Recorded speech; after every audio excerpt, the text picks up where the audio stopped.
प्रेजेंटी कब होने वाली है आज की?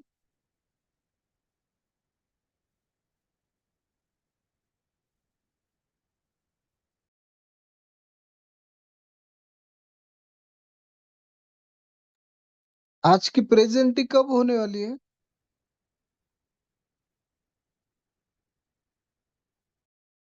मॅन्युअली होईल असं सांगितलेले आहे सर.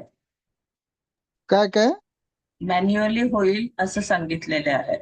मॅन्युअली म्हणजे रोजच्या सारखीच ना? माझ्या मते सर अटेंडन्स रोल नंबर बघतील, जॉईन ओके. झालेले आणि करतील. ओके, चालेल. Thank you madam.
Snehal ma'am already get join झाले. Please read the biodata. Yes. Roll number 31. Okay, ma'am. Yeah. Start. Yes, So, sir, good, please. good morning, everyone. I am Mahesh B. Valvi, Assistant Professor, Department of Botany, Maharaj J.P. Vadvi, Senior College, Dadgaon. My roll number is 31. I once again welcome all of you to the 13th online faculty induction program organized by the Dr. Baba Saheb Ambedkar Marathwada University, Chhatrapati Sambhaji Nagar, UGC Malviya Mission Teacher Training Center, Chhatrapati Sambhaji Nagar. I have going to introduce today's speaker or the resource person. We are having a very stream speaker from the Chhatrapati Sambhaji Nagar, Dr. Ramesh Chougule sir. Ramesh Chougule sir, Professor and Head of the Department of English, Dr. Baba Saheb Ambedkar University, Sub-Campus, Dharasiv. Sir has 28 years of teaching experience as well as sir has completed 2 major projects and 36 research papers published in the various publications. Sir has also PhD guide and under their guidance the 22 students already completed their PhD under the guidance of the Dr. Chougule sir. Sir has been also attend as a resource person in many national and international conferences.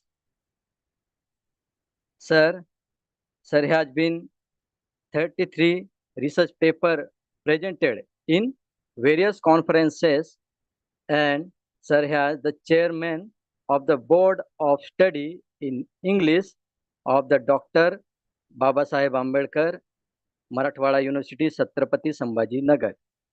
Sir also member of board of study in English, Gulbarga University and also member of the academic council of Dr. Baba Saheb Ambedkar Marathwada University. I would like to request to the Dr. Ramesh Chougule sir, please deliver your great experience to us, please. Dr. Ramesh Chougule sir. Thank you. Thank you, sir, for your kind words about me. Okay, thank you. The director of this UGC Malviya Mission Teacher Training Center, Dr. Baba Saheb Ambedkar Marathwada University, Chhatrapati Sambhaji Nagar. My mentor, moral guide, Dr. Satish Patil, Professor Dr. Satish Patil. Assistant Director, Professor Dr. Ramesh, all participants and friends. Today I am going to speak on Indian English literature, past and present, and postmodernism, with special reference to Baudrillard, Lyotard, and Jameson. My speech is divided into 2 parts. The first part, that is called as Indian English literature, past and present. Now, there are many literatures being written in English. All of you are quite well known. Many literatures are there in the world. For example, American literature, British literature, Canadian literature, Australian literature, Indian literature, and many more. Now, my topic is Indian English literature, not Indian literature. Indian English literature.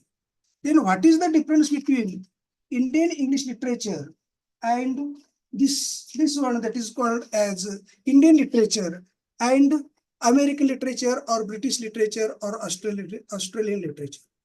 See, that is most important. In India, literatures are being written in many languages. Literatures are being written in many languages, regional languages, like Kannada literature, Marathi literature, Hindi literature, Sanskrit literature, Urdu literature is there, Punjabi literature is there, Oriya literature is number of languages.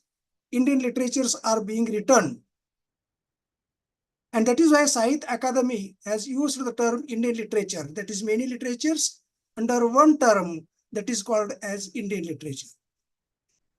That is, the term Indian literature is referred to a bunch of literatures being written in many Indian regional languages by the Indian author by birth, about the Indian people, about the Indian way of life, Indian custom, tradition, history, myth, legend, diction, and so on and so forth.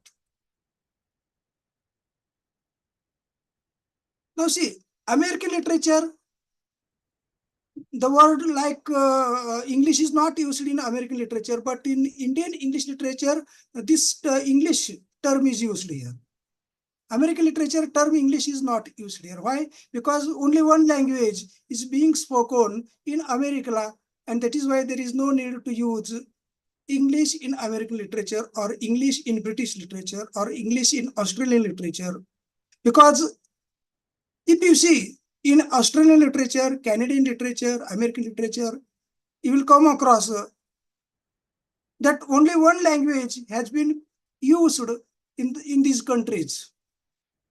Monolanguage, single language. See, and that is why the term English is not used in American literature or British literature or Canadian literature. But this term is used in Indian English literature because Indian English literature is quite different from Indian literature. Indian literature, just we studied. This Indian literature being written in many regional languages by Indians about the Indian people, Indian way of life.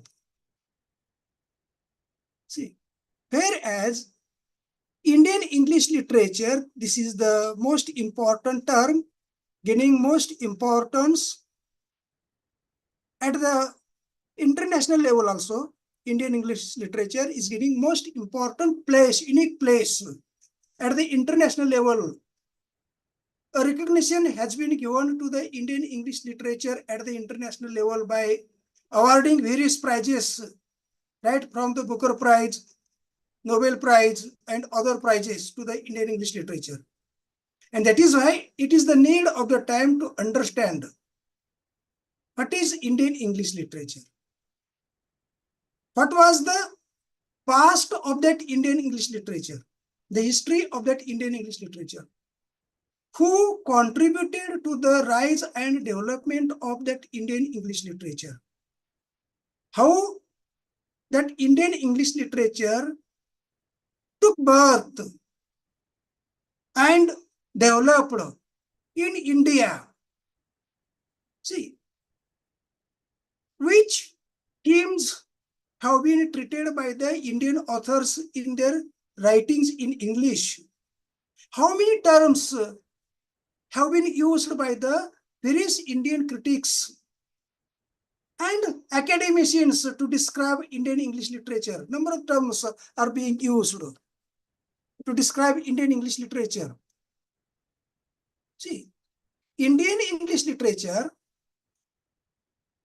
before the use of the term Indian English literature, many terms are being used by the Indian critics, Indian academicians, scholars,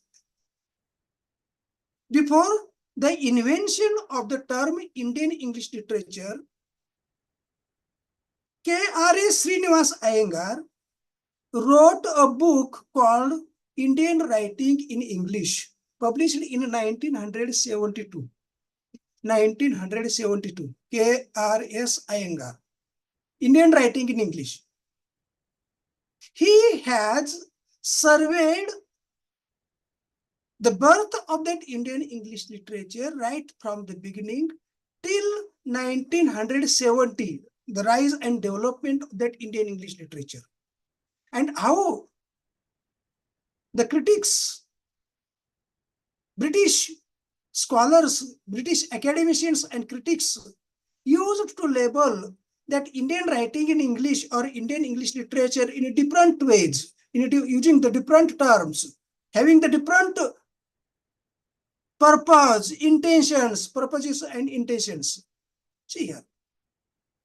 And that is why it is essential for us, before dwelling on Indian English literature, we must have a thorough knowledge about Indian writing in English. Before that Indian writing in English, we must have a thorough knowledge about that, what is to say, that the rise and development of that Indian English literature. Now see, Indian English literature or Indian writing in English is the byproduct of India's encounter with Britishers. Britishers ruled India for nearly 150 years and left a lot of legacies. Some positive, some negative legacies, constructive and destructive legacies were left by the Britishers. And India's contact with the Britishers, British culture, British educational system, British society, British academicians, scholars, critics, has given birth to the Indian writing in English. In the late 18th century and early 19th century, India came in contact with the Britishers, with the British people.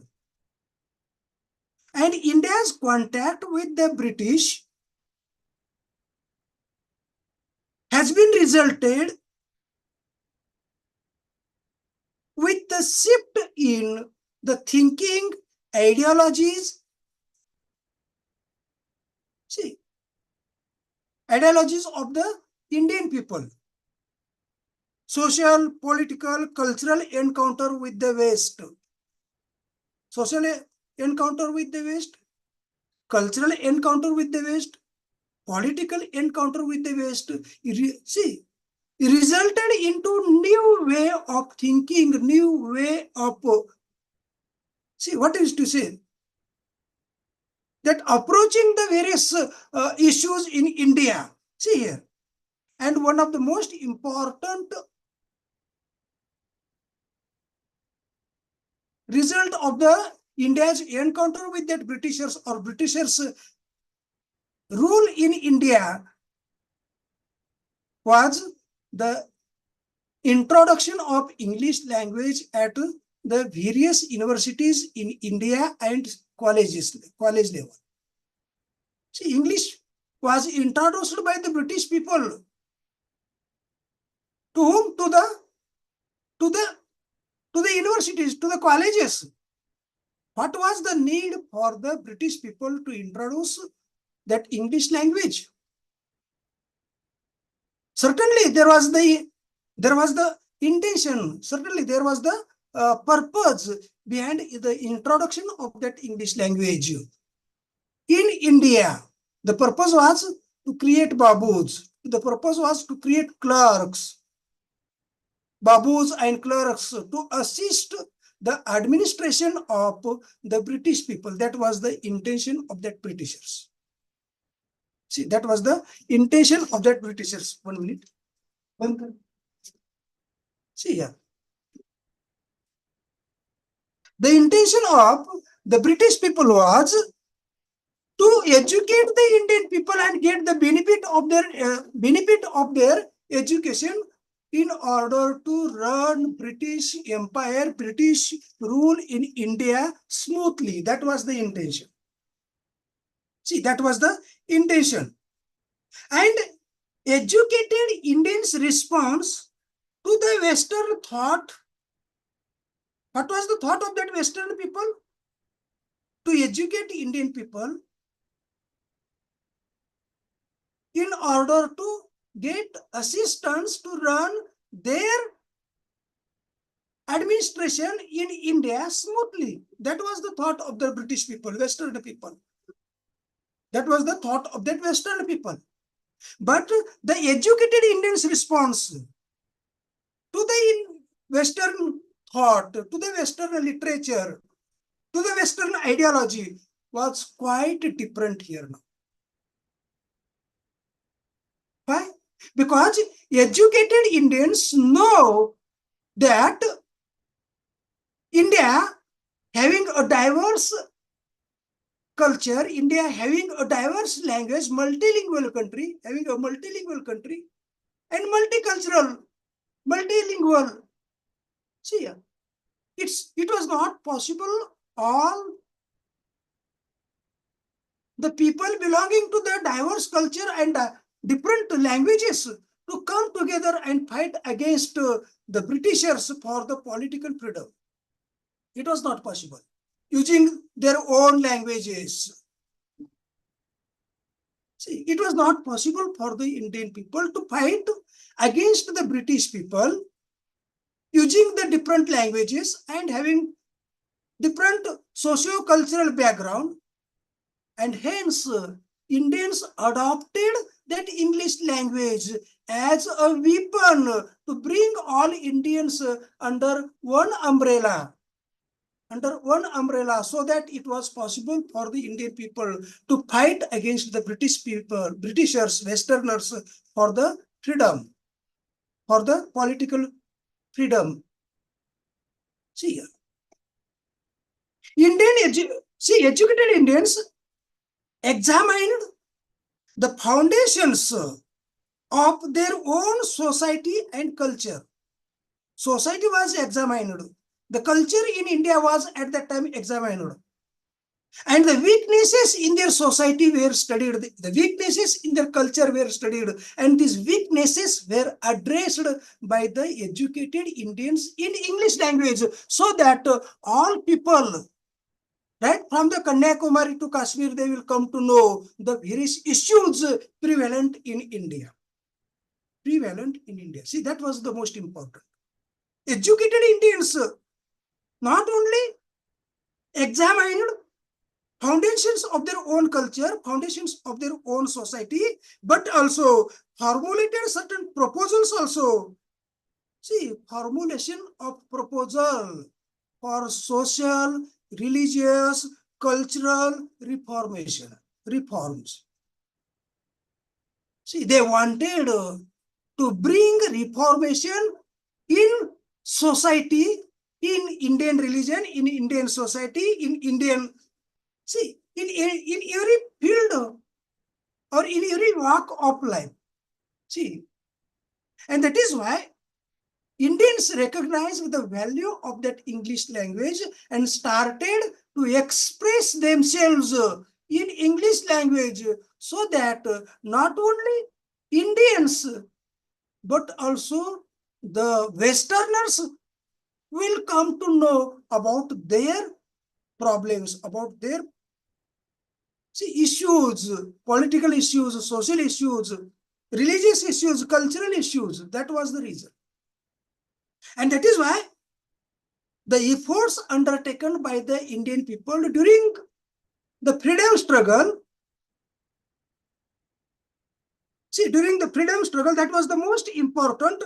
And these efforts were found expressions both in English language and Indian languages also.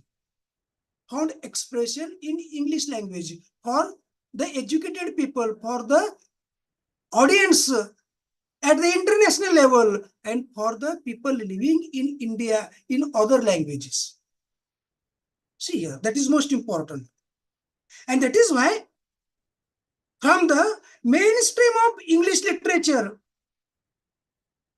see, Indians started to write about their own issues, about their own problems in English language, not only in English language, but also in regional languages also. In regional languages also. For example, if you see the writers like Henry Derejo, Sarojini Naidu, Mahatma Gandhi, Tilak, Gokhale, Babasaheb Ambedkar. See, number of the social reformers, number of the political reformers started to express themselves in English language and regional languages also. They started to write for the newspaper, started to write for the journals. See, that is prose writing in English was the first effort seen in Indian English literature or Indian writing in English. See, this is the beginning of, this was the beginning of Indian writing in English. What was the beginning of Indian writing in English? That is, political leaders, social reformers attempted to write in English language for the newspaper, for the journals, for some other medias. See, and put forth their issues, Indians' issues, Indians' problems, Indians' struggle against the Britishers and the exploitation of the Indian people by the Britishers, that is exploitative nature of the Western people. See, all these things were brought to the notice of not only Indians, but also foreigners, that is Westerners at the international level. And the most important form used by the Indians in the beginning was prose writing. See, prose writing. If you read Gokhale's literature, prose literature, if you read Tilak's prose literature, if you read the literature being written by Kashi Prasad Ghosh, if you read the literature written by Rabindranath Tagore, Sri Aurobindo, Vivekananda, see, you will come across these personalities attempted to address the issues of this, see, issues of the Indian people before the independence, the problems faced by the Indian people before the independence. See, that is the beginning of Indian writing in English. See, how this a new type of literature being emerged, a new type of literature being emerged, which is quite different from the mainstream English literature. Mainstream English literature, that is British literature, was at that time the main literature. British literature was at the center of literature. See, British literature was at the center. And all other literatures, including Indian literature, see, they were at the marginals. See, a new kind of literature being emerged, that is called as Indian literature. See, though in the beginning, prose writing comes first in Indian writing in English, but formally, poetry writing comes first in Indian writing in English. Formally. Informally, that is writing for newspapers in the form of prose, writing for other things, other journals, see, in the form of prose. See, these were the seeds of Indian writing in English. Seeds of Indian writing in English. See, and Indian English literature started to come into existence with the passing of time. See, with the passing of time, a different class of literature being established at the international level, and that class is called as Indian writing in English. See, this term is being used by K.R.S. Iyengar in 1972. Before K.R.S. Iyengar, three most important terms being used. Three most important terms like Indo-Anglian literature. See this. Anglo-Indian literature and Indo-English literature. These terms were being used by the writers, by the various writers. See here. Why these terms are being used? Like Indo-Anglian, Anglo-Indian, Indo-English. See, these terms were used deliberately by the critics, Western critics. See, Western critics used these terms. Which terms? That is Indo-Anglian, Anglo-Indian, and Indo-English. See, there is a reason behind this also. There is reason. Some social, some cultural connotations you will see. In fact, this Anglo-Indian literature or Indo-Anglian literature, these two terms are being used by the Westerners to refer to the Indian English literature. See, in order to describe that Indian writing in English, these two terms like Indo-Anglian, Anglo-Indian, these two terms are deliberately used by the Westerners in order to insult as a sign of insult. See, these terms were being used at that time by the Westerners. See, Indo-Anglian. What is Indo-Anglian? See, what is Indo-Anglian? Indo-Anglian literature, this term was being used for the first time in 1880 by the Western critics like James Payn. See, James Payn. See, this term Indo-Anglian literature was used by James Payn in 1880 in order to insult, in order to look down the literature being written in English language by the author Indian by birth. See, to be simple, Indo-Anglian literature, this term is used to refer to the body of literature. See, this term is used to refer to the body of literature written in English language by Indian author by birth. By Indian author by birth about the Indian people here. Medium is English language. See, subject is Indian people and author is Indian. That literature is called as Indo-Anglian literature. For example, Raja Rao, Kantapura, Mulkraj Anand.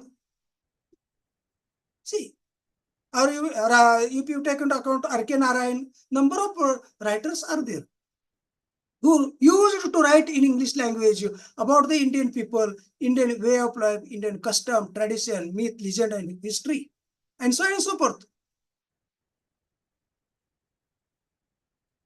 Whereas another term, Anglo-Indian literature, the second term, see this second term, this Anglo-Indian literature is being used by who? See, this literature is being, see, Anglo-Indian literature, this term is used to refer to the body of literature being written in English language by the author by birth foreigner.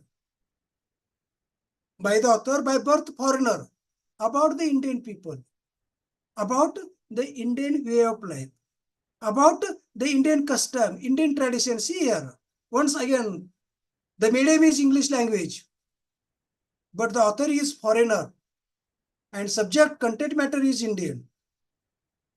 E.M. Foster's A Passage to India, Rudyard Kipling's books, Jungle Book. See, number of authors are there who came, visited this India, resides in India, wrote book in English language. See, number of Westerners came to the India, visited this India, studied Indian way of life and wrote books on India in English language. That literature is called as Anglo-Indian literature. Whereas the next most important term that is called as Indo-English literature. See this Indo-English literature. What do you mean by Indo-English literature then? Indo-English literature, this term is used to refer to the body of literature being translated into English language from the regional languages by the author by birth Indian. See here, translations from the regional languages into English language by the author by birth Indian about the Indian people, see, Indian way of life. That is called as Indo-English literature. The most important example is Rabindranath Tagore's Gitanjali, originally written in Bengali language, later translated into English language. Still, it was missing the spirit of original poem. Still, it was missing the spirit of original poem. See, translated Gitanjali was missing. See, was missing the spirit of original Bengali Gitanjali, according to some critics. और शांतता court चालू आहे. Number of literatures, the skeleton. See, English novel written by Amruta Pritam. See, number of regional literatures or Namdev Dhasal's poems were translated into English from Marathi. Or Urmila Pawar. See, number of, you can cite number of examples here. That is called as Indo-English literature. These three terms were used by the Western people, and these three terms and the use of these three terms were examined, evaluated by the critic called K.R.S. Iyengar in his book called as Indian Writing in English. See, this K.R.S. Iyengar examined these terms in his book called Indian Writing in English and came to know that these terms were used by the Westerners in order to insult or as a, see, not to respect that literature, but as a insult, as a, see, what used to say that to look down the literature being written in India. That was the reason, and that is why K.R.S. Iyengar refused, denied to accept these terms and invented a new term that is called as Indian Writing in English. The most important term, Indian Writing in English. Indian Writing in English now.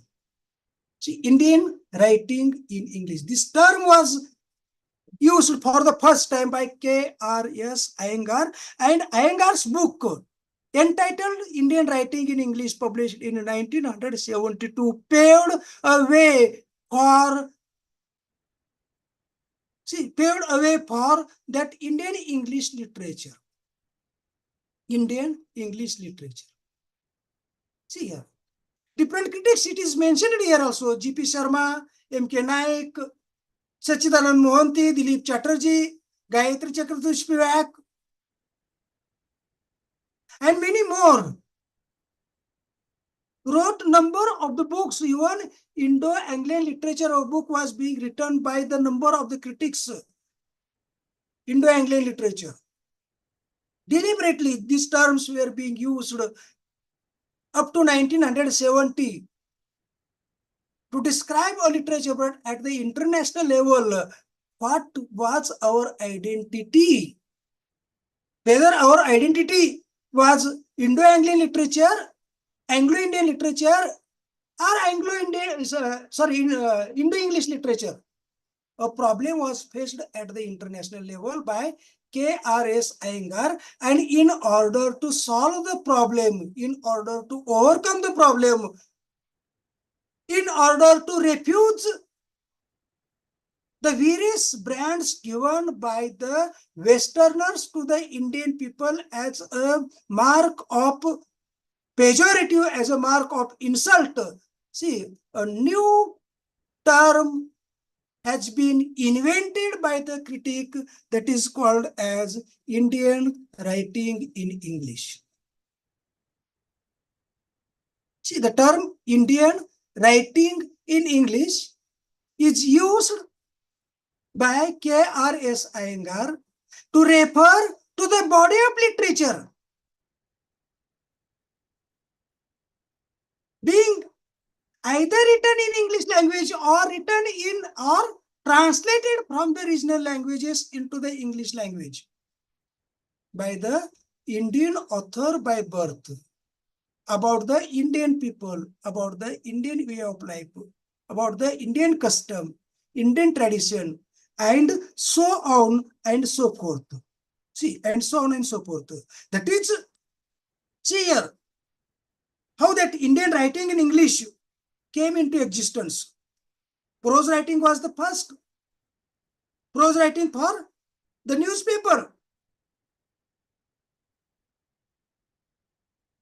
The beginning of Indian English literature. Now see, K.R.S. Iyengar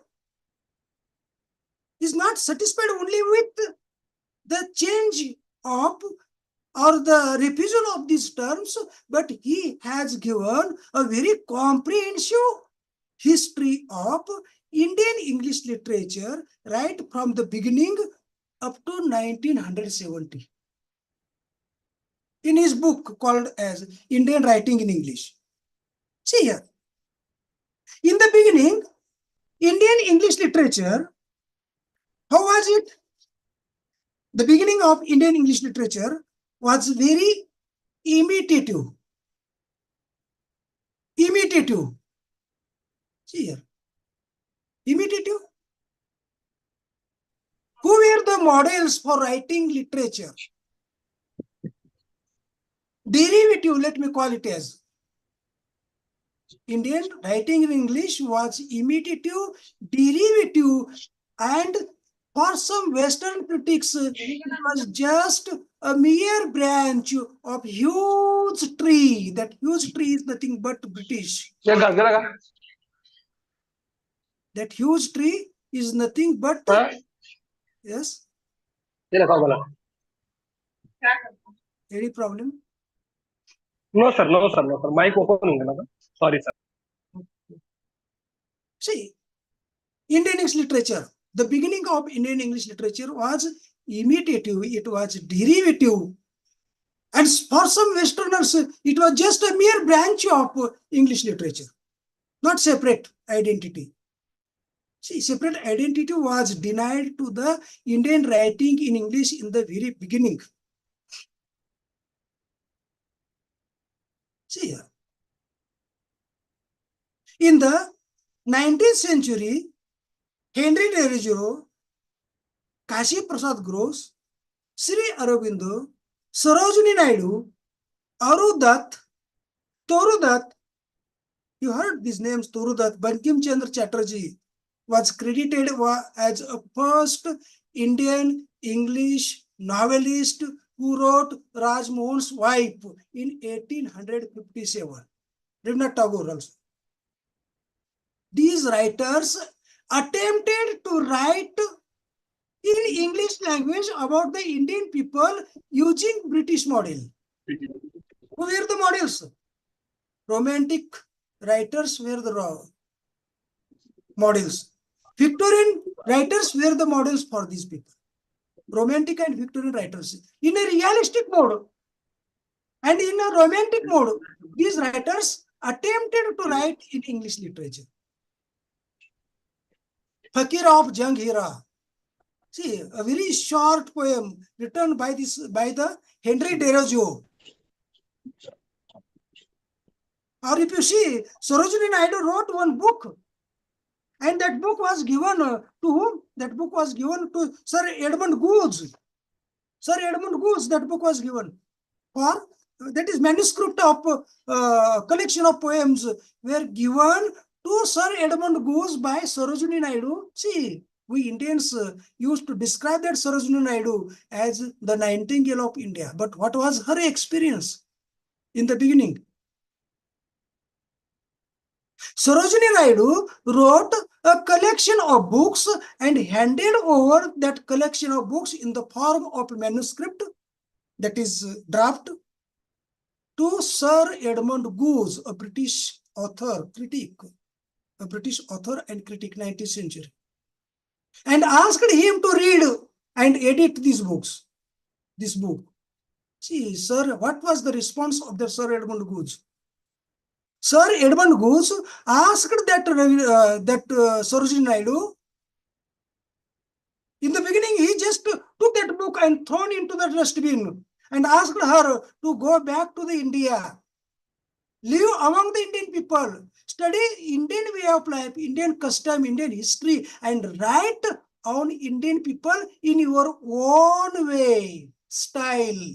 See, it was the Sir Edmund Goose who had given suggestions to Sarojini Naidu not to follow the Britishers, not to follow the romantic poets or Victorian writers, but to follow your own way and write about the Indian people in your own way. See, that was the most important. The Song of the Dream written by that woman Sarojini Naidu. See here. The most important, that is contact with the Mahatma Gandhi, whose contact, Sarojini Naidu's contact with the Mahatma Gandhi, and her contact with Mahatma Gandhi has changed her approach towards life. See, Sarojini Naidu, in the beginning, Sarojini Naidu were in contact with the Western people. See, were in contact with the Western people. But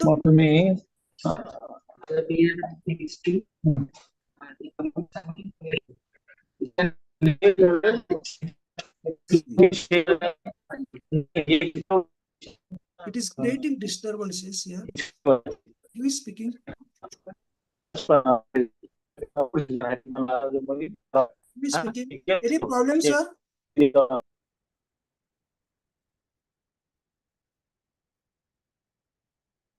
Please mute yourself. Everyone is requested to mute yourself so that problem will not be created for me also. See here, Sarojini Naidu's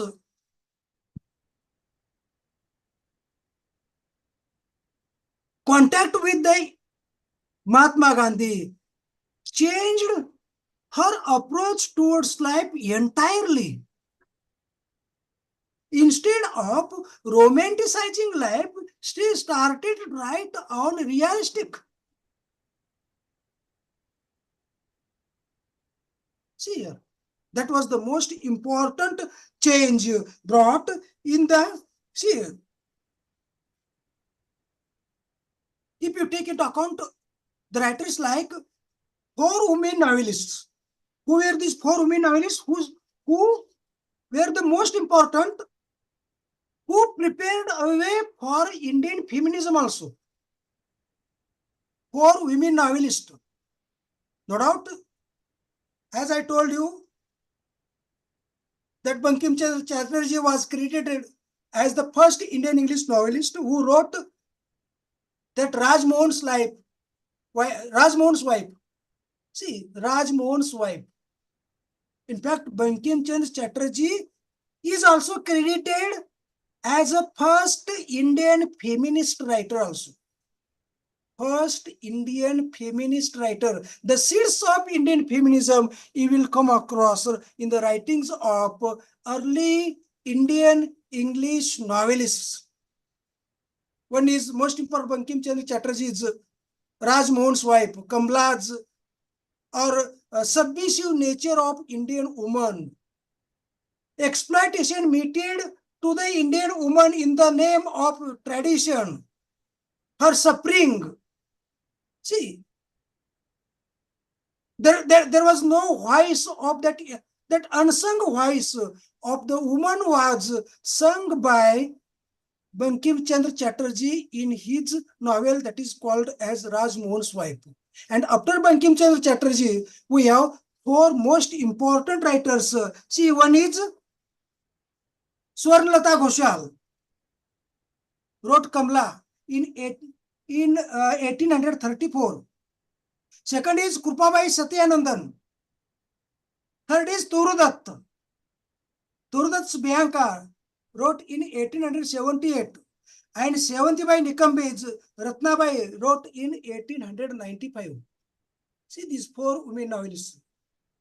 Sevantibai Nikambe, Swarnlata Ghoshal, Toru Dutt, and Krupabai Satyanandan. These four women Indian novelists prepared a ground for Indian English literature in general and Indian feminism in particular. All these four Indian women novelists attempted to voice the suffering of the woman in their novels. Suffering of the woman in male-dominated patriarchal society. There was no voice for the woman before the independence in the 19th century.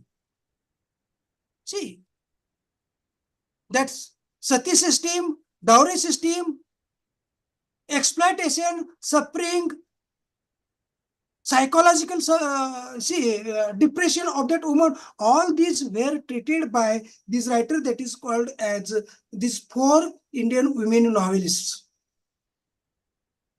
Most important because though they were not so popular among the readers, among the Indian leaders, but their role in the rise and development of that Indian English literature cannot be ignored. See here, cannot be ignored. Then Sri Aurobindo is there, is Savitri. See, our Kashipradas Ghosh is there, Sarojini Naidu is there, Aru Dutt is there. See, all the Rabindranath Tagore's collection of poems. See, all these writers wrote following either British romantic poets or British Victorian poets or novelists. And that is why the beginning of Indian English literature was considered as derivative, imitative, a mere branch of English literature. A mere branch of that English literature. See, up to 20th century. But with 20th century, a shift was given to the Indian English literature by three big trios in India. Three big trios. Who are these three big trios? The one is most important, Muluk Raja Anand, Raja Rao, and R.K. Narayan. Three big trios. Shift has been given to the use of English language. To some extent, Mulk Rajanand, Raja Rao, R.K. Narayan succeeded in giving shift to the English language, making that English language to sound Indian. To sound Indian. Experimentation with style, experimentation with English language has been done by these three big trios that is called as Mulk Raj Anand, Raja Rao, and R.K. Narayan. See, and R.K. Narayan, see, that is what's most important. Experimentation with form, experimentation with language, experimentation with theme. See, experimentation with subject matter. See,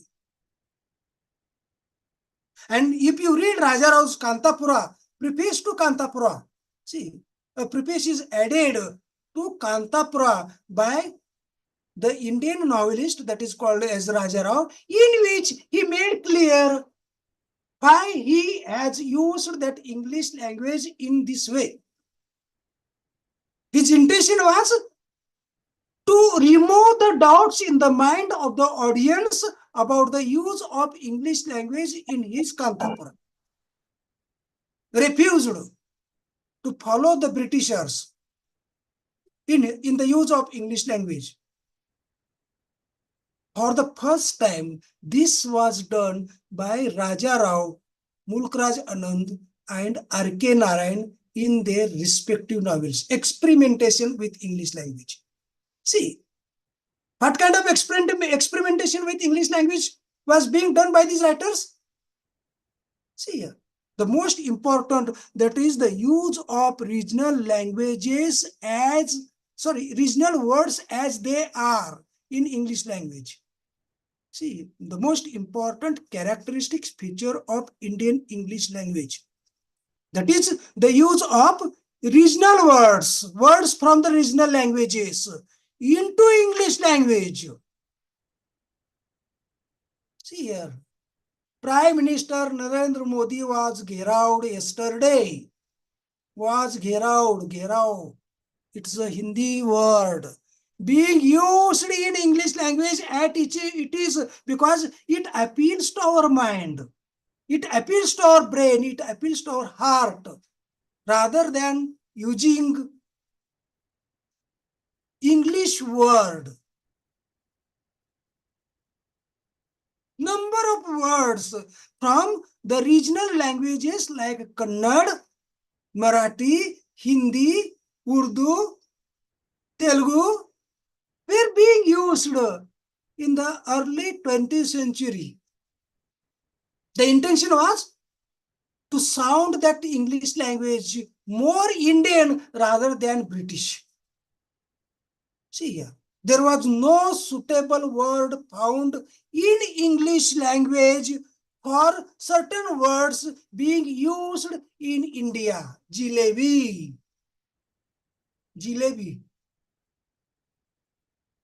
What is a correct word for that jalebi? When you use the word jalebi, see these words you will come across in Kantapura. One gunda throws a stone at Indra Ben. One gunda. See the use of word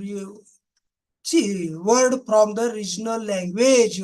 One gunda throws a stone at Indra Ben, not sister.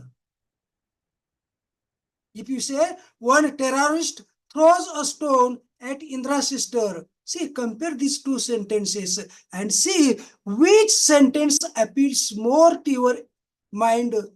See, that is the difference. How experimentation with that English language is being done by the writer that is called as Raja Rao. Mulkraj Anand, his coolie, untouchable. R.K. Narayan is the vendor of sweets. Guide. See, number of novels are being written by R.K. Narayan. See, these writers attempted to write in Indian English rather than standard English. See, standard English was not important. Because they wanted to create an identity at the international level. And that is why I am submitting here with the following documents. See, present continuous tense is used. I am submitting. In standard language, standard English, I submit herewith, sufficient. Simple present tense is sufficient. No need to use that present continuous tense. But for the Indian people, instead of simple present tense, present continuous tense is being used. See, that is another characteristics feature of that Indian English language that is called as experimentation with English language. Experimentation with that English language. See, The use of myths, legends, history. See, all these things. See, these writers attempted to write on the Indian history, Indian myth, Indian legend, Indian way of life, cows, stray cows standing on the road. See here, you will not come across such type of situation in abroad. Stray cows standing on the road and blocking the road. Still Indians remain silent because they consider cow as a sacred animal. See, the most important typical Indian situation has been created by these writers. Typically Indian situation has been created. And that is why, to some extent, these writers, not completely, Mulk Raj Anand, Raja Rao, R.K. Narayan, to some extent, succeeded in establishing a separate identity of that Indian writing in English at the national and international level. At the national and international level. See, that is most important. And that is why realistic novels were being written by these writers, like East-West Encounter. When the Westerners came into the India's response to the Westerners intruding in Indian way of life. East-West Encounter, The Vendor of Sweets, written by this person, that is R.K. Narayan. Or what used to say that Mulk Raj Anand, caste system, untouchables, colonial nature of the Indian people and the British people were criticized by the writer that is called as Mulk Raj Anand Bhavani Bhattacharya. That is social, socio-political, cultural, religious. See, all these reflected in Indian English literature in 1920s, 30s, and 40s. See here, 1920s, 30s, and 40s. That is most important. If you read Kantapura, you will come across how 150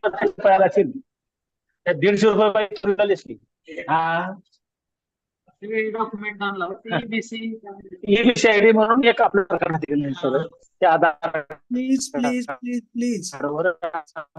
तुम्ही कोणता आहे म्हणायचं तुमच्या आपोआप DigiLocker account आहे ते Please. Or shall I speak now? Okay. Now see how this R.K. Narayan, Raja Rao, and Mulk Raj Anand contributed to the development of that Indian English literature in a different way, in different styles. Realistic novels being written by Mulk Raj Anand,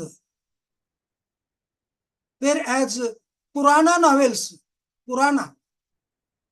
novels based on myths and legends.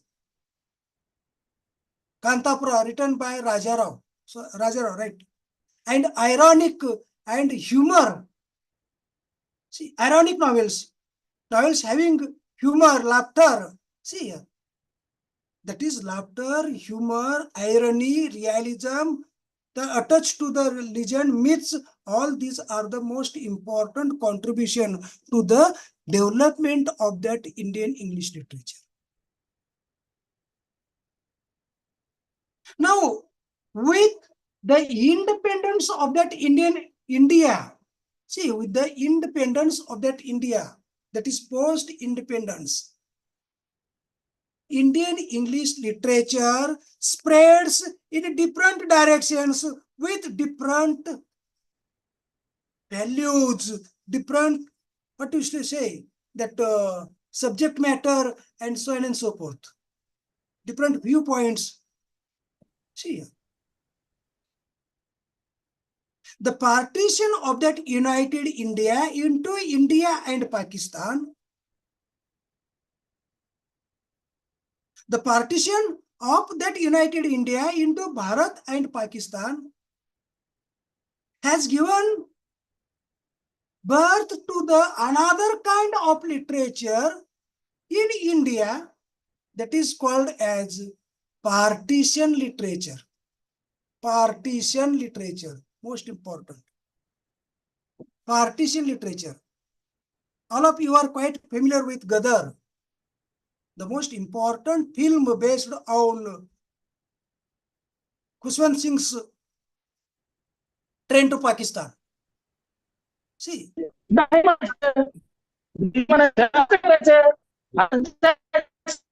it is partition novel, the most important novel written by. See, अरे बाबा most तू important ते genre. चित्रपट बघून घे. मला काय करायचं? हा? तू काय नाही करत?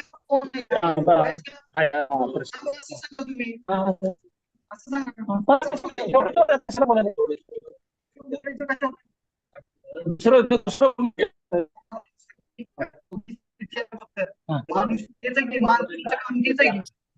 माझं काम ते आहे का काम आहे तू माझं मालक नाहीस. हा.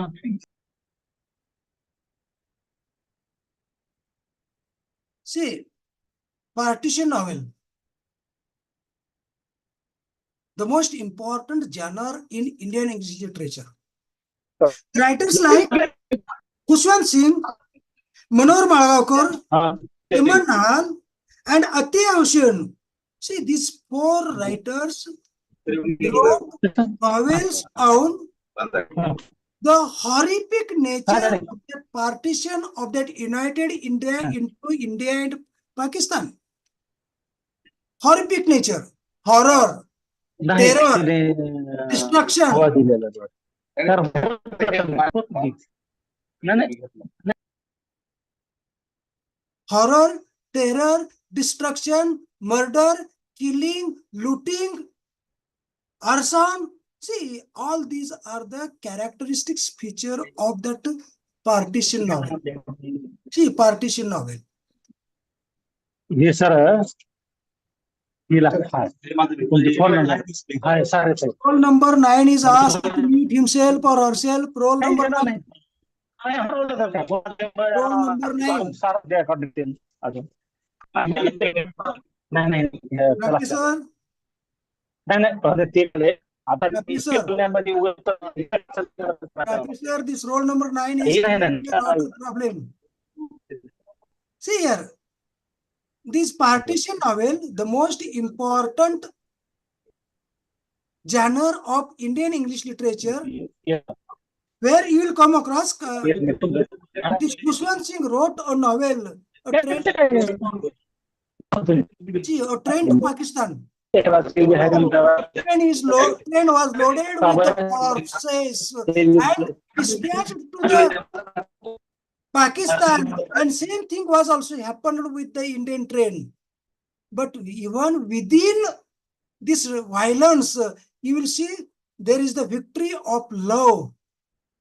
See, one character that is the protagonist of that novel attempted to save the life of his beloved belonging to the Muslim community by sacrificing his whole life.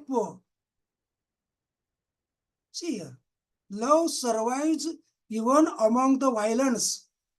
See, that is the most important message given by Khushwant Singh or Manohar Malgaonkar's A Bend in the Ganges.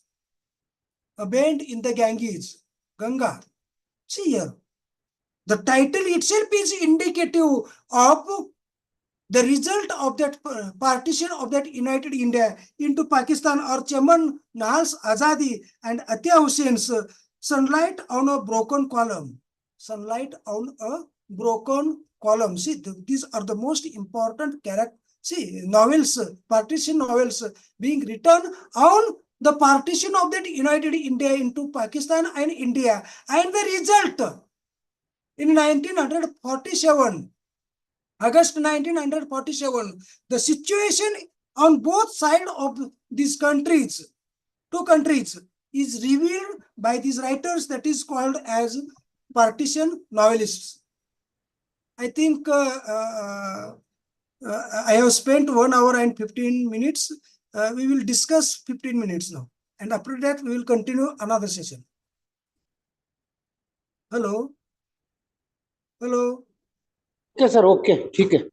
We will discuss. If you want to ask something, you can ask. Because Sir, there break. is a lot of... Let us have break for 15 minutes, sir. You want break, 15 minutes break? No, 15 minutes is not for discussion. 10 minutes break. At least 10 minute break, sir. 10 minutes break you want. Yes, sir. Is it allowed? हाँ लेते हैं sir बीच बीच में होता है ना break sir As you like, because there is a lot of disturbances from you people, and that is why. ऐसा sir sir ऐसा कोई नहीं है, ब्रेक नहीं रहता बीच में, लेकिन आपको अगर लेना होगा तो आप ले सकते हैं सर, लेकिन ऐसा नहीं है, ऐसा नहीं है. Because I am trying to deliver lecture and a number of people are speaking in interfering, and that is why a link between this link is broken due to the. It is okay. See this partition novel we studied. That is how that Indian English literature took birth, spread in different directions with different points of view, with different themes, different techniques. See, that is the most important characteristics feature of the post-independence Indian English literature. Now, this Indian English literature is taking high position at the international level with the experimentation with Indian English poetry. Indianness is the most important characteristics feature of post-independence Indian English poetry. Nishim Ezekiel, A.K. Ramanujan, Dilip Chitre, K.K. Dorala, Giu Patel, R. Parsarthi, Kamla Das, Arun Kolotkar. See, these writers attempted to experiment with English language. See, to experiment with English language. Experimentation with that English language took place after the independence immediately in 1960s and 70s. And these writers, that is Arun Kolotkar, Nishim Ezekiel, R. Parsarthi, A.K. Ramanujan, Dilip Chitre, Kamla Das, wrote poems on various themes, on various Indian themes. Once again, you will come across the use of words from the regional languages into the English language. Typical Indian situation has been created by the writers through their writings.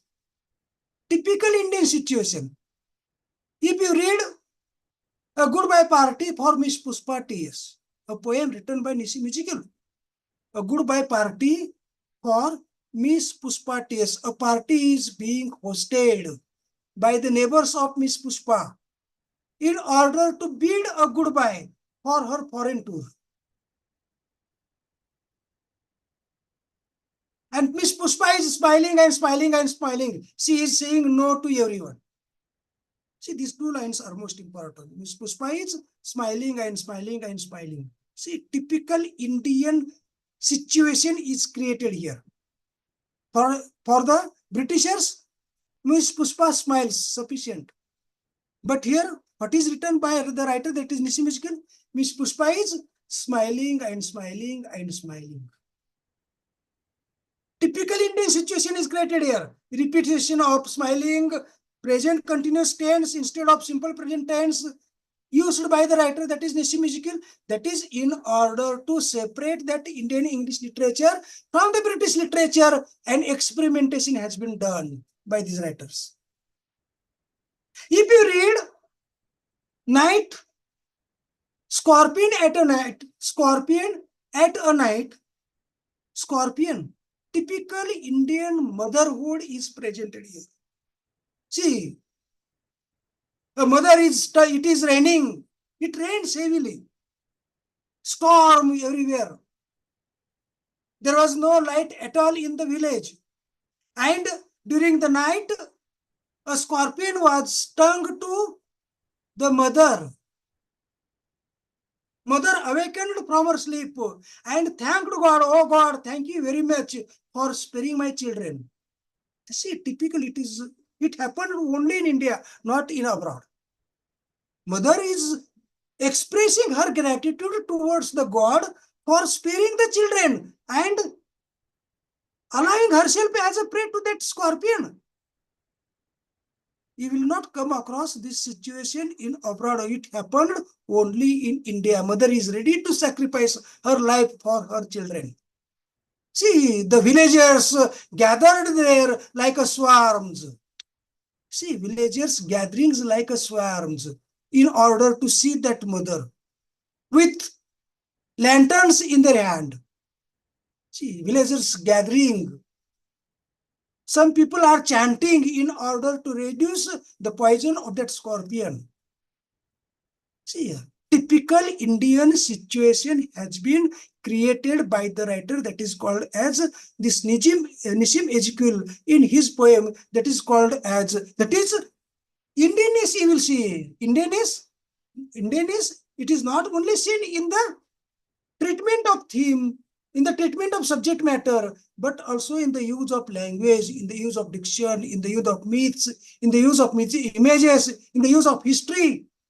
See, everywhere that experimentation has been being done by the writers in post-independence period. That is why this post-independence period, during the post-independence period, Indian English literature has carved a separate identity of its own rather than having a connection with the mainstream English literature that is called as British literature. No connections with the British literature. No connections with the British literature.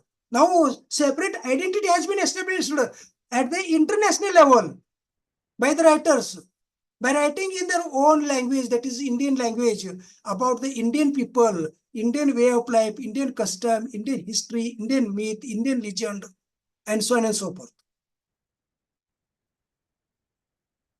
Indian English poetry, post-independence Indian English poetry is very rich in quantity and quality, both in quantity and quality. Poetry being written in India in English language in 1960s, 1970s is very rich, both in quantity and quality. And you will come across legends. Arun Kolatkar, if you read his Jejuri, a collection of 31 poems, you will come across how that religious nature of that Indian people has been treated by that person that is called as Arun Kolatkar in the poem that is called as, it is described, his Jejuri is described as the Westland of India. Just like Westland, a poem written by T.S. Eliot, is the Westland of that European countries. In the same way, Jejuri is the Westland of that India. Our Parsarthi's rough passage, east-west encounter, rootlessness. See, people started to migrate from India to the elsewhere, right from 1950s, 70s, 60s and 70s.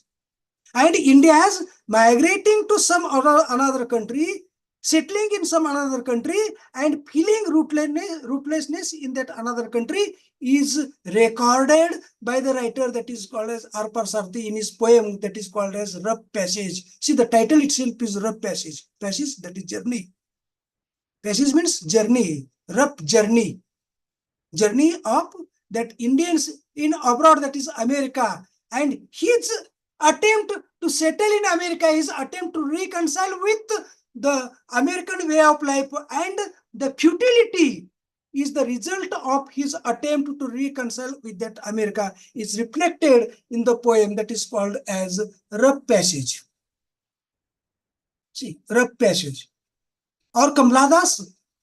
See, Kamala Das has been described as the poet of Indian English literature, not poetess, poet. Bold, very bold. See, sexual harassment Mated to the Indian woman, Indian girl, Indian woman is the subject matter of that Kamala Das poetry, and an introduction of poem is the very fine example of the boldness of that Kamala Das you will come across. See, that is, these writers, Arun Kolatkar, Nishimi Jikal, are the most important writer that is called as A.K. Ramanujan's small-scale reflections on a great house. A small-scale reflections on a great house. Nothing is going out, everything is coming in that great house. That is joint family system. See, joint family system is the most important characteristics feature of that Indian life that is reflected in A.K. Ramanujan's most important poem that is called as Small Scale Reflections on a Great House, written by A.K. Ramanujan. I think we'll have 10 minutes gap. Okay. We will have 10 minutes gap. Okay, sir. Okay, sir. After Okay, 10 sir. minutes, We will meet at resume. 40. After 10 minutes, we will resume. Okay, Okay. sir. Thank you.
College থাকেন তো college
Hello. Shall we resume? Shall we resume now? Yes, sir. See this Indian English poetry, post-independence Indian English poetry, that is the poetry written after 1950s and 60s. You will come across this post-independence Indian English poetry. It's quite new. See, it's quite innovative. It is a new genre. And it has witnessed the most crucial development. So the most crucial development which is quite different from the traditional Indian English poetry. See here, the post-independence Indian English poetry is quite different from the traditional Indian English poetry, because this post-independence Indian English poetry marks a decisive break, or let me call it as a departure from the imitative or the derivative tradition. Imitative or the derivative tradition of pre-independence Indian English poetry. See, pre-independence Indian English poetry, it was branded as derivative, it was branded as imitative, it was considered just as mere a branch of large literature, big tree, that is British literature. But the post-independence Indian English poetry is not imitative or derivative or mere branch of literature. It is engaged in technical and thematical innovations. That is most important. Technical innovations you will come across. Technical, that is the style of writing poetry.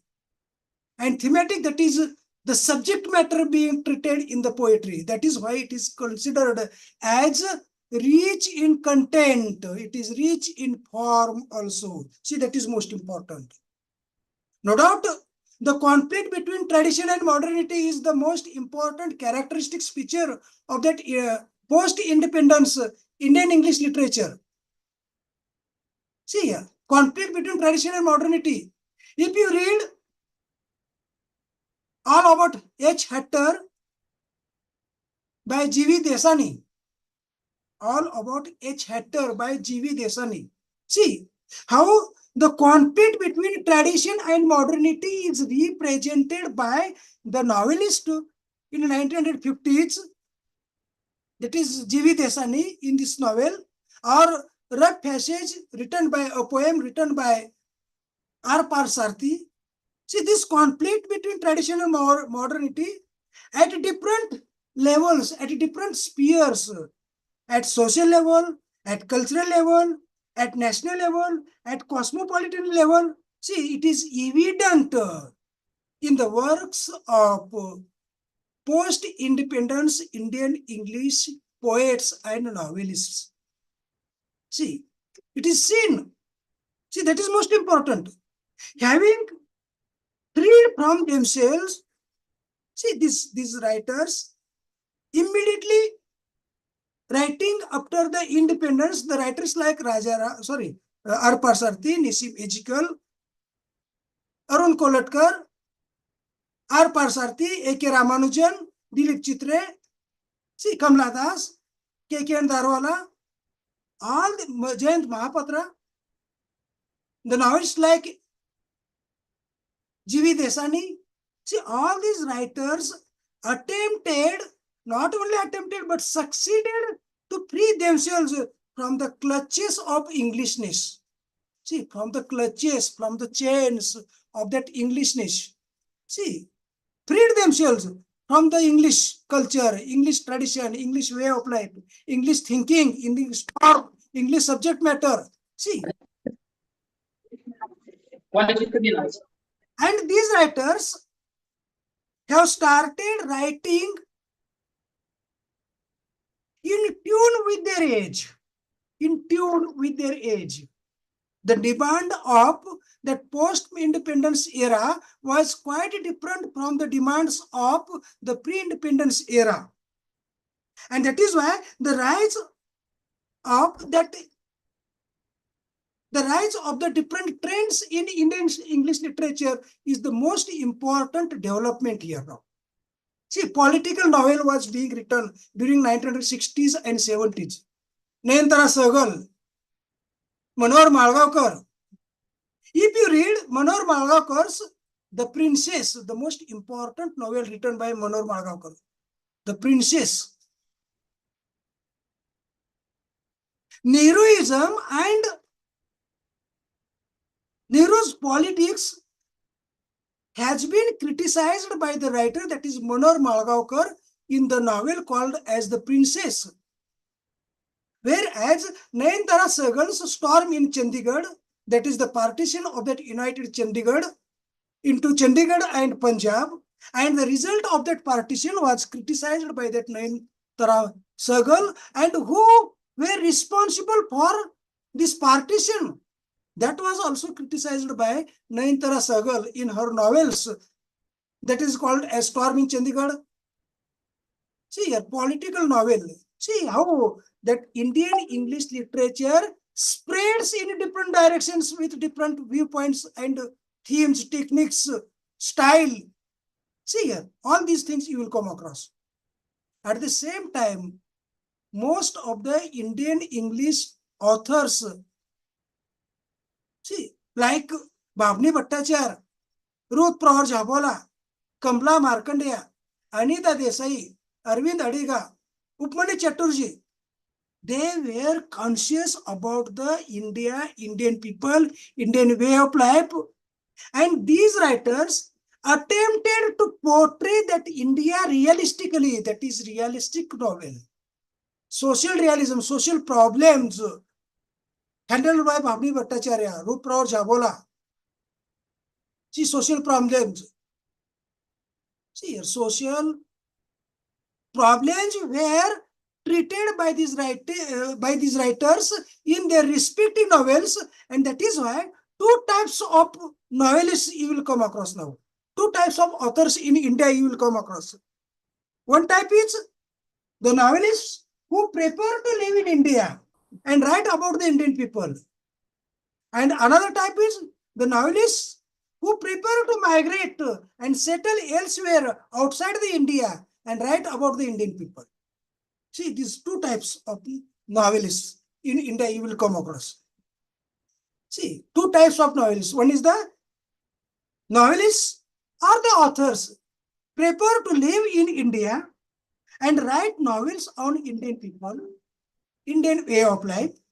For example, Upmani Chatterjee, Ruth, see, Arundhati Roy, Amit Chaudhary, Shashi Deshpande, Arvind Adiga, Shashi Tharoor, and so on and so forth. And second one is the novelists who prefer to migrate, who prefer to immigrate, settle in other countries, and attempted to write on India and Indian way of life. See, that is most important. That is most important. And that is why these writers who prefer to migrate, who prefer to exile themselves, displacement, exile, immigration, hybridity, enhancement. See here, rootlessness, multiculturalism. These are the characteristic features of the novels written by the authors who prefer to live abroad. Who prefer to live abroad. They, not that they are writing about India. Nostalgic feelings of these authors reflected in their literature. And the writers like Salman Rushdie, that is diaspora literature. See, Salman Rushdie, Bharti Mukherjee, Amitabh Ghosh, Anita Desai. Anita Desai's daughter, that is called as Kiran Desai, Vikram Seth, Jhumpa Lahiri. See, these writers, even the dramatists like Uma Parmeswaram, Rahul Verma, Rana Bose. See how many writers are there. All these writers prefer to live abroad. All these writers prefer to live abroad. But they were nostalgic about the Indian people, Indian way of life, and wrote on Indian people. And what was the theme of their writings? diaspora, displacement, rootlessness. See here, displacement, rootlessness, sense of belonging. See here, attempt to relate themselves not only to abroad but also to the India, but nowhere they relate themselves. See, these are the most important characteristics feature of the literature written by the writers who prefer to live abroad. See, that is most important. According to some novelists, that migration is a boon. But for some novelists, migration is not a boon, it is a curse. If you read Bharti Mukherjee's wife, see, Bharti Mukherjee's wife, Tiger's daughter, you will come across the displacement of the women character from one culture to the another culture, and the women characters attempt to fathom her own identity, not only in America or Canada, but also in India. And the result is futility. See here. The Inheritance of Loss, written by Kiran Desai. See here, Inheritance of Loss, written by Kiran Desai. What has happened? See, here also you will come across how the peaceful life of a retired judge is disturbed by the immigrant person, by the Indian person who migrated somewhere else and came back to the India and started to lead a life, but that created a havoc in the life of the retired person. See here. But for some writers, that migration is a boon, blessing, like Rahul Verma, Uma Prameshwaran, Rana Bose. Rahul Verma's Tisri Dunia, a theater, Tisri Dunia theater, third world theater, established by Rahul Verma in Canada. And he portrayed the people from India living in Canada and attempted to settle in Canada, and the struggle of that Indian people in Canada to establish themselves. See, all kinds of people, Indian people, Canadian people, Pakistani people, Iranian people, all these people are living in one culture that is called as Canadian culture. And that is why Canada has been considered as a melting pot. All cultures lose their identity in one soil, in one culture that is called as Canadian culture, according to Rahul Verma. See, and that is why it is a boon. That is why it is considered as a boon. See, that is the most important characteristics feature of the writers like Rohit Mistry, Jhumpa Lahiri also attempted to write on the diaspora. See here, the most important thing now is that the postmodernism, the rise of that postmodernism. See, that is most important now. The rise of the postmodernism, see, that is now most important. In India, postmodernism in India, see, that is most important. After 1970s, a shift has been given to the writings of that Indian English literature.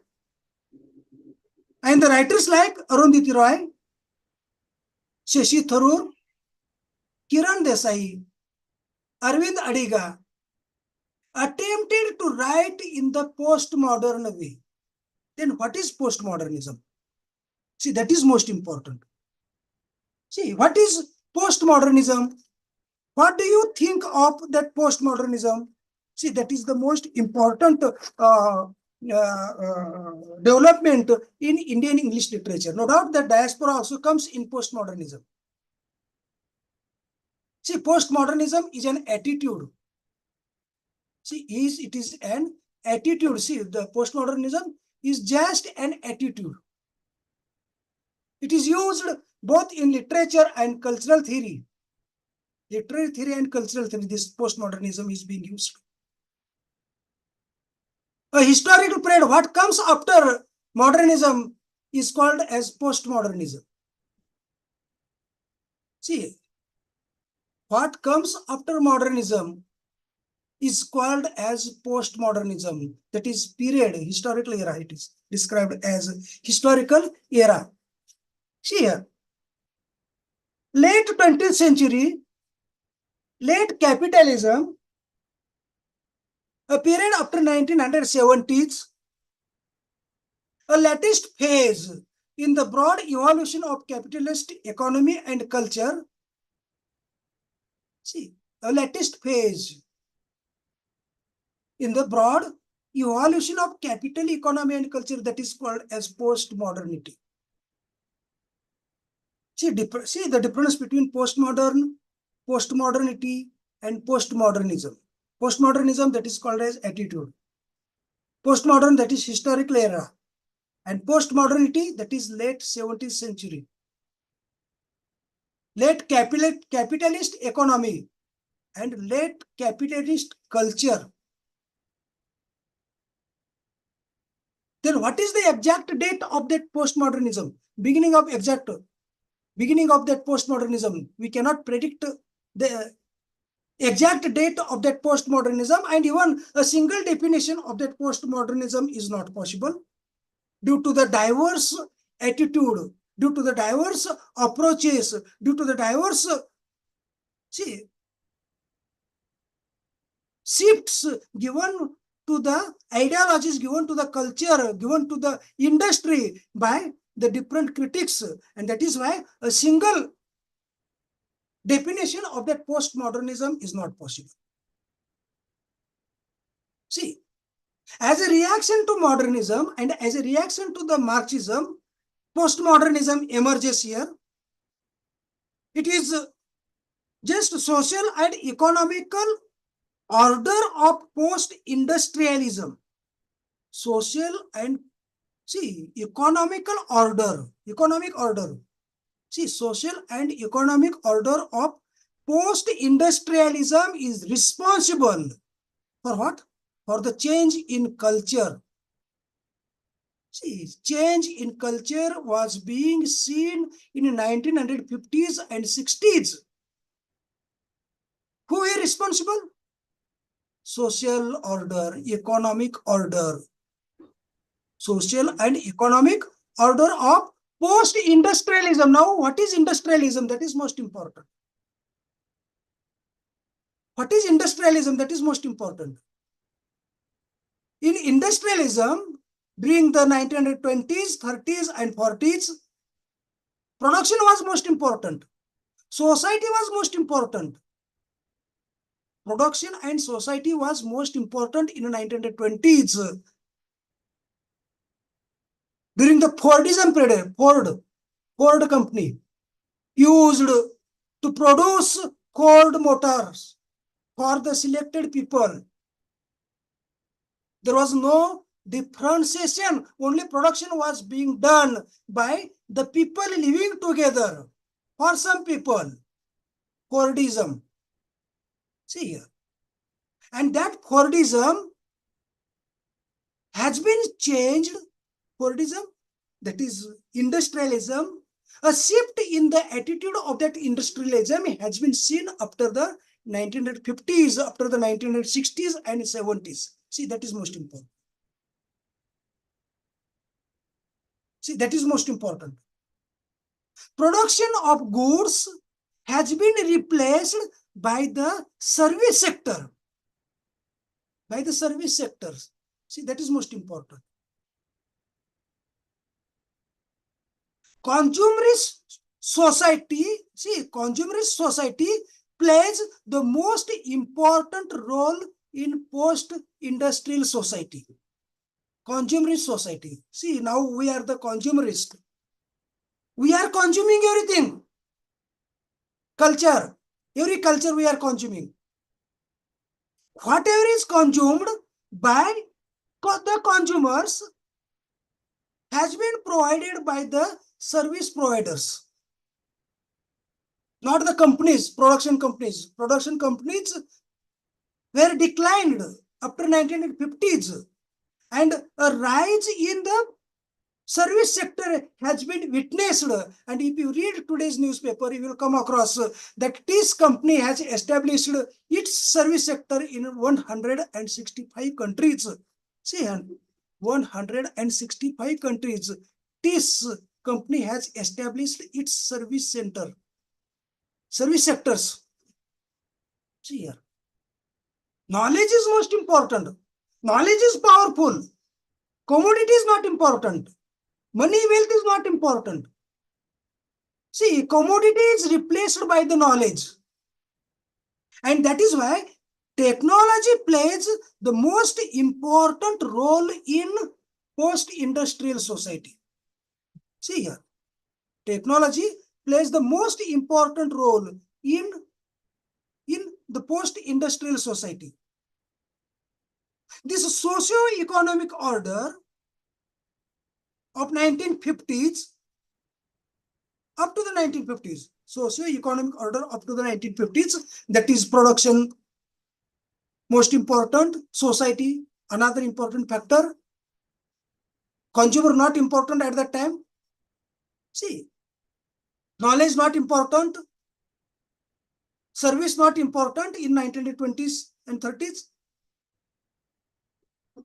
Only, see, that production, commodity, wealth, see, all these were most important, but a shift has been given to these things in 1950s afterwards, and new service sectors, see, generates more wealth than the manufacturing sectors. Service sectors generates more wealth than the manufacturing sectors.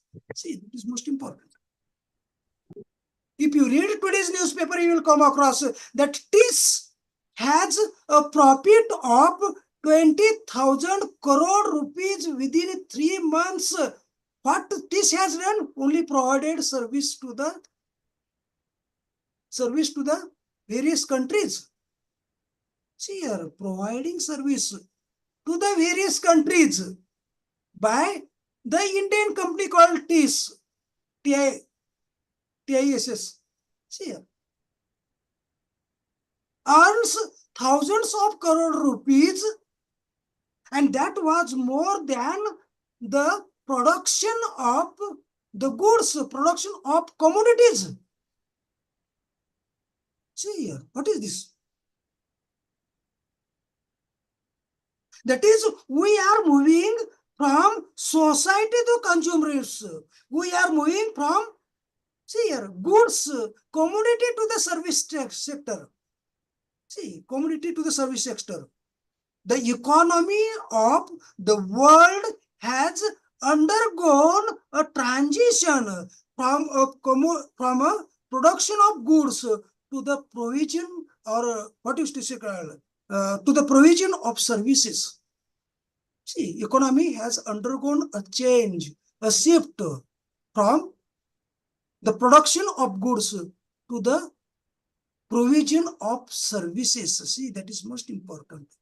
Knowledge is valued. Knowledge is the most important valued form of capitalism. Wealth is not important. See, knowledge most important. Knowledge plays the most important role, and that is why production of ideas is the most important thing for the development and growth of economy of any country. And that is why Daniel Bell popularized the term that is called as post-industrial society, post-industrialism in 1974. And he made it clear that behavior and information science and technology is responsible. See, behavioral. See, that is also most important. That is the we people, consumer's role. Information society. See, information science and technology played the most important role in post-industrial society. See, this post-industrial society that is called as technology, media, this knowledge eliminates undesirable work, poverty, inequality. See here. See inequality, poverty, undesirable work. See all these things were destroyed, eliminated by this technology. See here. And power comes into the hands of youths. Power comes into the hands of youth. See now, if you see around your homes, you will come across number of the youths sitting in one place in one room and working for the multinational companies and making money. See, this corona is most important. Corona 2019 plays the most important role in exposing this post-industrial society. Exposing this post-industrial society. See, that is most important. See, this power comes into the hands of young, talented, and this young, talented started to work sitting in one place. There is no need to go to the company and come together and work hard and then produce something, some commodity. No need now. Just sit in one place, take your laptop, sit in front of that laptop and start to provide the services to the other people. No need to work hard. No need to work hard now. See, no need to do the unimportant things also. See here. And that is why a new culture has been produced by this industrial society, post-industrial society, new culture, creative culture. This society produced the creative culture. See, that is most important, creative culture. And that is why post-industrial society is increasingly technological society. Post-industrial society is increasingly technological society. Young adults contributed to post-industrial society, and these young and adults started to express themselves, self-actualization, self-creativity, self-expression. See, all these are most important in post-industrial society. Post-industrial society. See here, this post-industrial society stresses knowledge is power and technology is instrument. See, knowledge is power and technology, that is this laptop, this desktop, is an instrument for me to make money using my knowledge. See here, knowledge is most powerful and technology is an instrument, and that is why industries of production like Ford Motor, see, what is to say that these industries of productions decreases and service sectors increase. See, that is most important. And that is why this technocracy, what is to say that technoculture, internet culture, media culture, see, these cultures plays the most important role now. See here. And that is why, if you see, there is a new way of looking at consumption and production. New way of looking at, no, production is not important. Consumption is most important now. Consumptions most important, production not important. See, in 1920s and 30s, Ford Motor Company produced motors for selected people, for a few people, and for the production of the cars. See, number of people were working together in the company in order to produce that Ford motor. See here, society plays most important during 1920s and 30s. Now, no. Now, consumption plays most important. This class-based politics has been declined now. See, class-based politics, that is rich, poor. See, everything is declined now. Even the student belonging to the poor family. See, a student belonging to the farmer's family, a student belonging to the labor's family is making money sitting at his own home using his own knowledge. And the companies are ready to provide the laptops, instruments, and other things. See, most important thing. Class-based society decreased now, declined. Social movements based on religion, gender, and race increased now. See, social movements based on religion, based on gender, based on race. See, all these things, and the result is cultural and industrial changes. Cultural and industrial changes. See, that is most important. Late capitalist society. The traditional old certainties were broken down due to the rapid changes in technology, due to the rapid changes in society. Destabilization of permanence is seen here. Nothing is permanent in this world now. See, nothing is permanent. Destabilization of that permanent. Whereas in modern period, singularity, oneness, permanent, universal, total. See, these are at the center in modern period. But now, nothing is permanent. See, everything is bound to change immediately. Everything is temporary, momentary, slippery. See here. And that is why this shift from producing and providing goods, shift from producing and providing goods to the service sector, to the to the offering services plays the most important role. See, I would like to make difference here. That is manufacturers, manufacturing society, and post-industrial society. Manufacturer society. See, manufacturer society, people working together in mill, people working together in some construction, people working together in some company. Service sector, no. People working alone, lonely, not in mill, not in construction company, or not in any factory, but at his own home, alone, sitting alone. See here.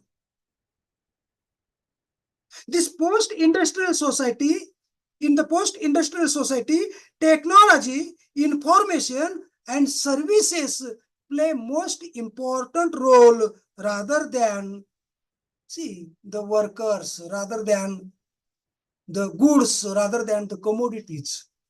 See, that is most important. And that is why all these things are responsible for the transformation given to the society, the culture in 1970s onwards. See, the society in 1970s onwards has been altered, changed, shifted. See, all these things you will come across. And that is why this manual labors and blue collar jobs, see, manual labors and blue collar jobs were replaced by technical and professional jobs. Technical and professional jobs. See, that is most important.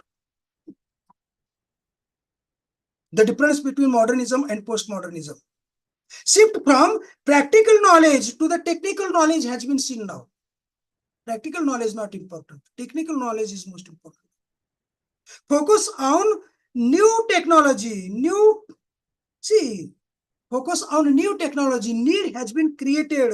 See here. And that is why cyber securities, information technologies, all these things are becoming most important nowadays. Cyber security is playing the most important role in India also today.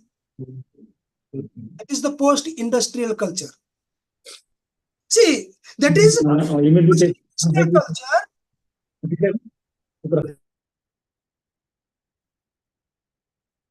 This post-industrial culture has given birth to the new ethos of flexibility, has been given a new ethos to the, what is the pastiche, combination of all things. We cannot separate everything. See, market's not important, products not important, but consumers are most important. Consumers. See, today's market is consumer market, not goods market. Consumer market. Today's market is consumer. What consumer likes has been kept in market.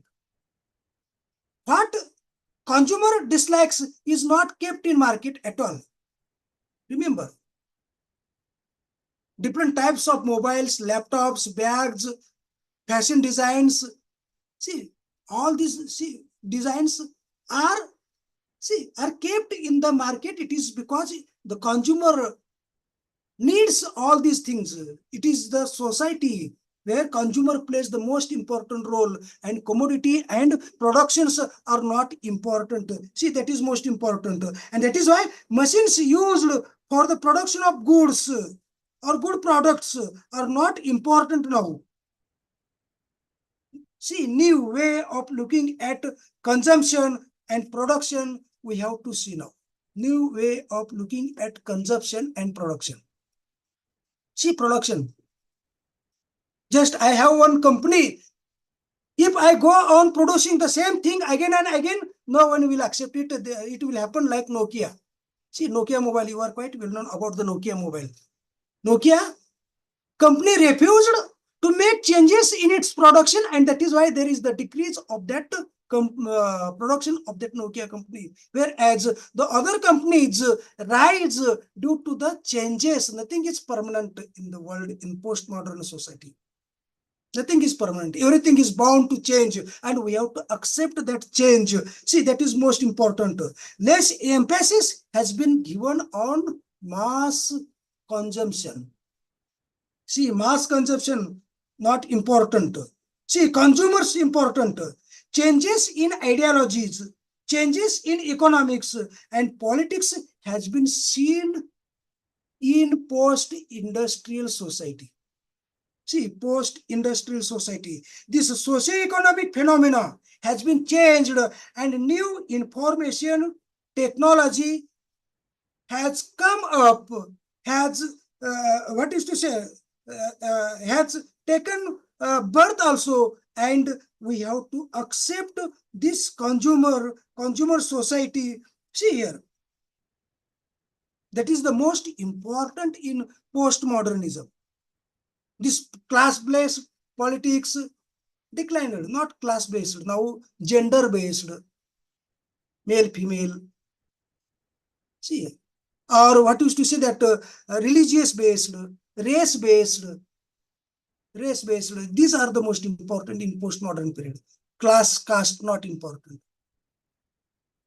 See here, gender-based, rich, poor, not important. Even the poorest person can be hired in multinational companies if he or she has the talent, if he or she has the knowledge. And if you read the postmodern science fiction like William Gibson's trilogies, Neuromancer, the most important novel written by William Gibson, American writer, where you will see the hero is the hacker, one who is brought up in slum area, who took birth in slum area and is brought up in slum area, becomes the protagonist in the novel called Neuromancer. See, no rich and no poor. Nothing is there. Nothing permanent is there. And that is why cultural and ideological changes took place due to the rapid development in technology, due to the rapid development in information technology. See, and these cultural changes includes rise in individualistic mode of thought and behavior. Individualistic mode of thought and behavior. No, that mass thought.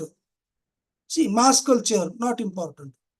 Now, individual thought, individual behavior plays the most important role, and that culture of See, entrepreneurship or entrepreneurialism is the most important here. And ideologies like fragmentation. See, a person sitting alone in a talent, young talent sitting alone in the home, in one room. See, detached from the family, detached from the family members, working for the multinational companies, providing services to the multinational companies. What is the result? Fragmentation. He is detached from his family, detached from the society. See, not possible. See, that is most important. Fragmentation, the most important characteristics feature of Indian English literature also. Fragmentation. Fragmentation, pluralism in values. Pluralism in values, that is the another most important characteristics feature of Indian diaspora literature.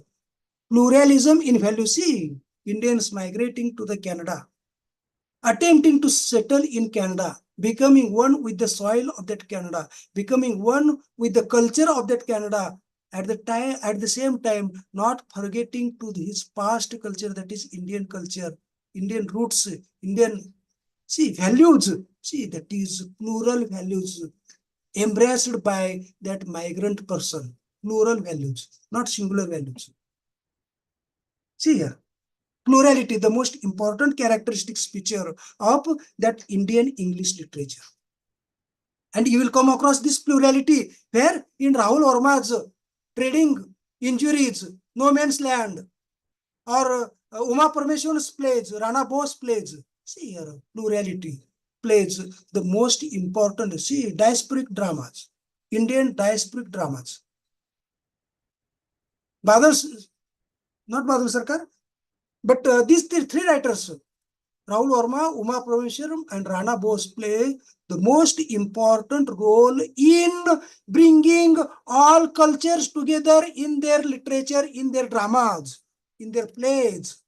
See, pluralism plays the most important role. A new mode of cultural production, which is quite different from modernity, which is quite different from Fordism. See, rapid technological changes, all these are responsible for the rapid changes in culture and society also. Society becomes a technocracy society. Technocracy society. See, we are willing to believe in our mobile rather than the truth itself. Where is the truth? There is no history at all according to the postmodernism. Refused to embrace that history. History is revisited. No doubt paradox is there in the thought of the postmodern. History is revisited. For some people, it is not history. It is the nostalgia. Not history. We are not embracing the history, but we are the nostalgic about our past. For some people. Neo-historicism, that is another characteristics feature of that postmodernism, neo-historicism. Postmodernism is ahistorical, one word. It is not historical. History is revisited ironically. History is revisited ironically. Where do you come across history is revisited ironically?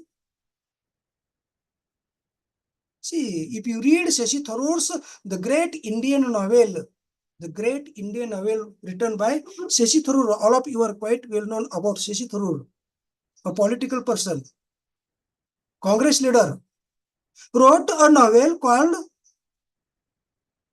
which novel? Just I told you, that is The Great Indian Novel. The Great Indian Novel. See, this novel has been described as a postmodern novel because Shashi Tharoor revisited not only the history of that India right from 1920s to the emergency, that is up to 1970s, with irony, but also he blended that history of that India with the myths and legends from that Mahabharata.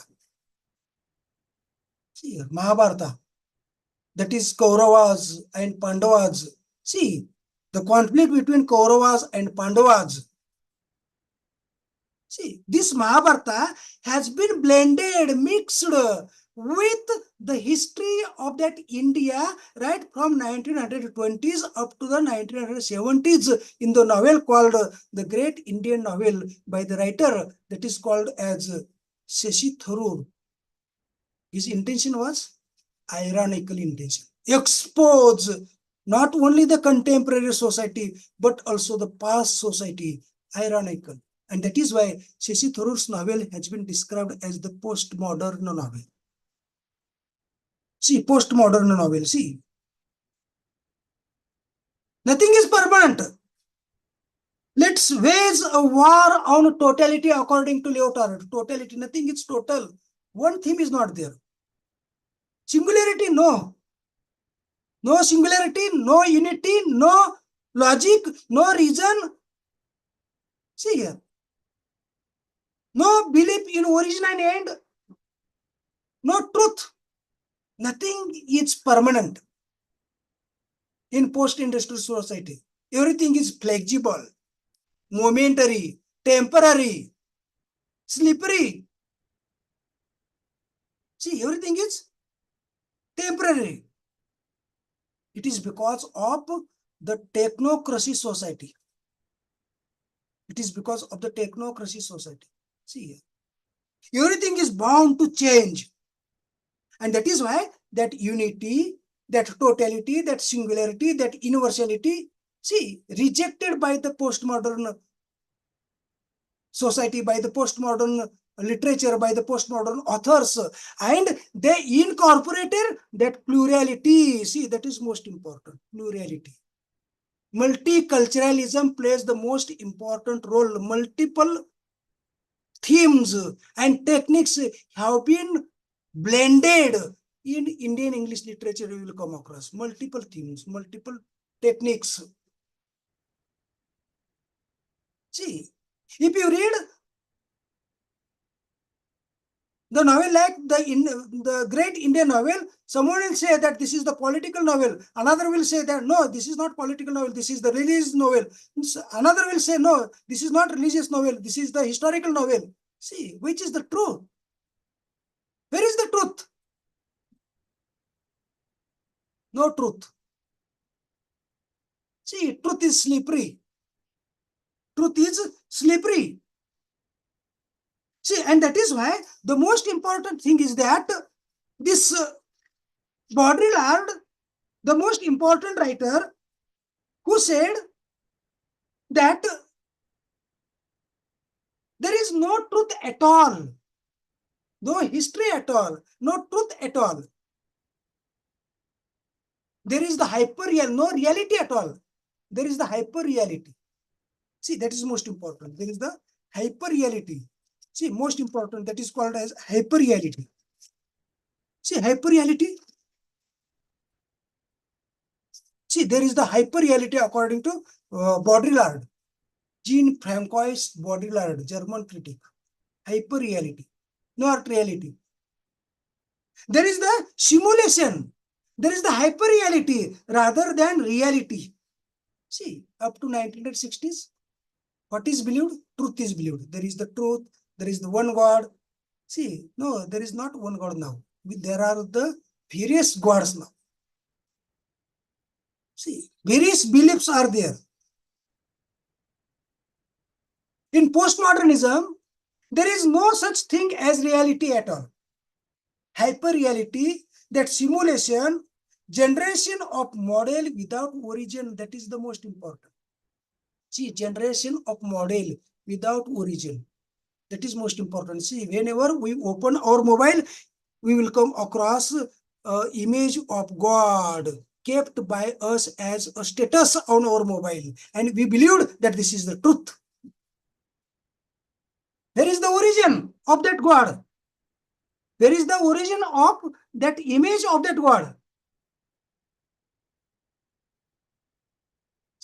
When we open the mobile, we will come across the image of God. We bow in front of that God. We take the blessings of that God by bending ourselves in front of the image of that God. But where is the true God? Where is the truth, ultimate truth? That is the most important. See, simulation of that God is seen here. Simulation is no longer the representation of that God is there, but God is not there. See here. And that is why this what used to say that this hyperreality plays the most important role. Real is reproduced infinite number of times. Real is reproduced infinite number of times. See, one God. How many times that God is represented on the television? One God, any God, you take any God. Any different shape, different color, different. See. Still we believe. That is multicultural needs multi-narration also. Multiculturalism needs multi-narration also. There is not one narration at all. See, one narration. You will not come across one narration. Oneness, singular narration. See, but multiple narrative points of view you will come across. See, that is most important. See here. This real is reproduced using science, technology, and computer media.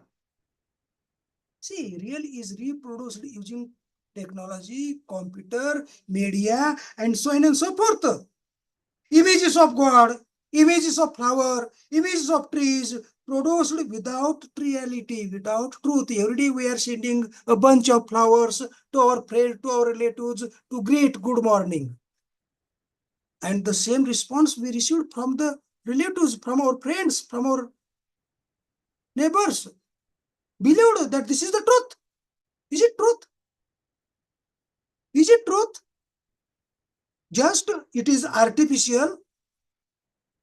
And after a few minutes, it will vanish also. See, it will vanish after a few minutes or after an hour. Still we believe that this is the truth. See, where is the truth? That is, the image is more real than the reality itself. That is hyper-reality. Image of that God becomes more real than the reality itself. See here. And that is why this we no longer needs to be rational. There is no need to be rational here now. Regional. See, reason, rationality, regionality plays less important role in post-industrial society. The rationalities are biased. If you see that rationality behind that rose, where is the rose? Is it possible to touch that rose on your mobile? Is it possible to touch that God on that, touch the feet of that God on your mobile? Do you feel the touching of that rose and that God on your mobile? No, you will not feel. There is no feeling at all. And if you try to feel the touch of that God in your mobile, that will become the rational thinking. If you are not able to feel the touching of that God, you say there is no God at all. That is rationality, rational thinking. And that is why in post-industrial society, there is no need to be rational. See, that is most important. There is no need to be really real. No imaginary. See, there is no imaginary, no really real. See, no need to be rational also. Irrationality plays the most important role in post-industrial society. Irrationality. See, that is most important. Irrationality. To simulate means not to pretend to have what one doesn't have. Not to pretend have. Not to pretend to have what one doesn't have. To simulate means not to pretend to have one doesn't have. It implies the presence and absence of the same thing at a time. Presence and absence. See here, it implies the presence and absence of that god, of that flower.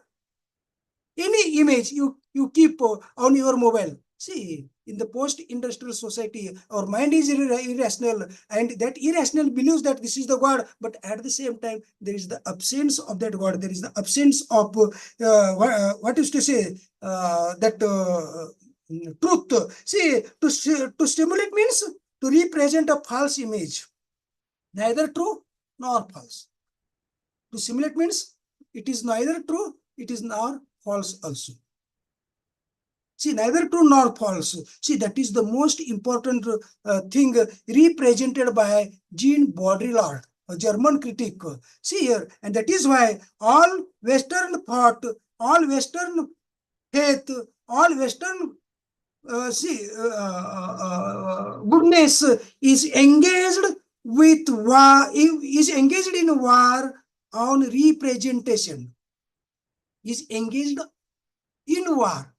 All Western thought is engaged in war in how to represent.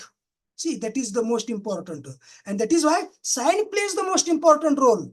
Sign refers to different things, no doubt. See, sign refers to different things. That is the most important writer, that is Jean Baudrillard. And another most important writer, that is called as Jameson, Frederick Jameson.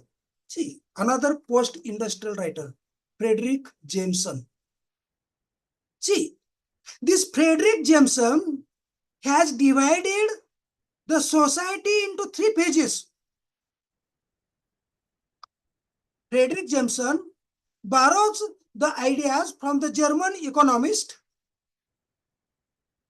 One economist like Ernest Mandel divided this society into 3 pages. That is, first page took place in 1800 to 1850, where industrial manufacturing plays most important role. Second page, that is from 1850 to 1900, where production most important plays role. And third page begins in 1945 onwards, where consumer technology, media plays most important role. Images, media becomes so important. See here, according to this Jameson, images and media becomes so important that we cannot live without them. See, existence of that human being becomes impossible without mobile, without laptop, without media. See here, and that is why we are going some other places like in Himachal Pradesh. There is one center where nothing is allowed for 15 days. No mobile, no laptop, nothing, is only sitting at one place and meditating, because people are becoming mad. See here, that is the negative effect of that postmodernism on the life of the human being. See, negative effect on the life of the human being. Postmodernism is forced. See here, it is forced one. See, postmodernism is forced one, because though I am not willing to use my mobile, though I am not willing to use this laptop, but I am forced. Because without laptop, without mobile, see, my daily interaction with the other people, my daily interaction with the society, my daily interaction with this, see, with the working place, it becomes very impossible. And that is why postmodernism is described as a forced one, but it is highly permitting field, permitting, diluting. But it is highly diluting thing or field, given that cultures are formed through the mass media. Cultures are formed through the mass media and mass culture. See, that is the most important. Postmodernism is global. It is media saturated. It is hyper-real. It is consumerist. It is culturally diverse. It is skeptical. It is uncertain. Uncertain about God. Uncertain about politics. Uncertain about truth. Uncertain about science. See here. This culture is forced to accept. Postmodern culture is forced to accept hegemony of that mass culture is seen here. And that is why culture produced after late capitalist area, that is after 1950s, is called as high modernism or late capitalism, late capitalist culture or high modernism. Postmodern culture is the production of mass culture. It is the capitalist phenomena that forces our ideology to be shaped. See, our ideologies are to be shaped by the postmodern culture. See, we are not responsible for our ideologies, but ideologies are forced on us. See, today's politics in Maharashtra, see, which ideology will you prefer? You are forced to prepare some ideology. In fact, there is no alternative left in front of the audience, in front of the people. One has to embrace that ideology, otherwise his importance will be neglected, ignored. See here, that is the most important thing about the postmodern culture. About the postmodern culture. Now see,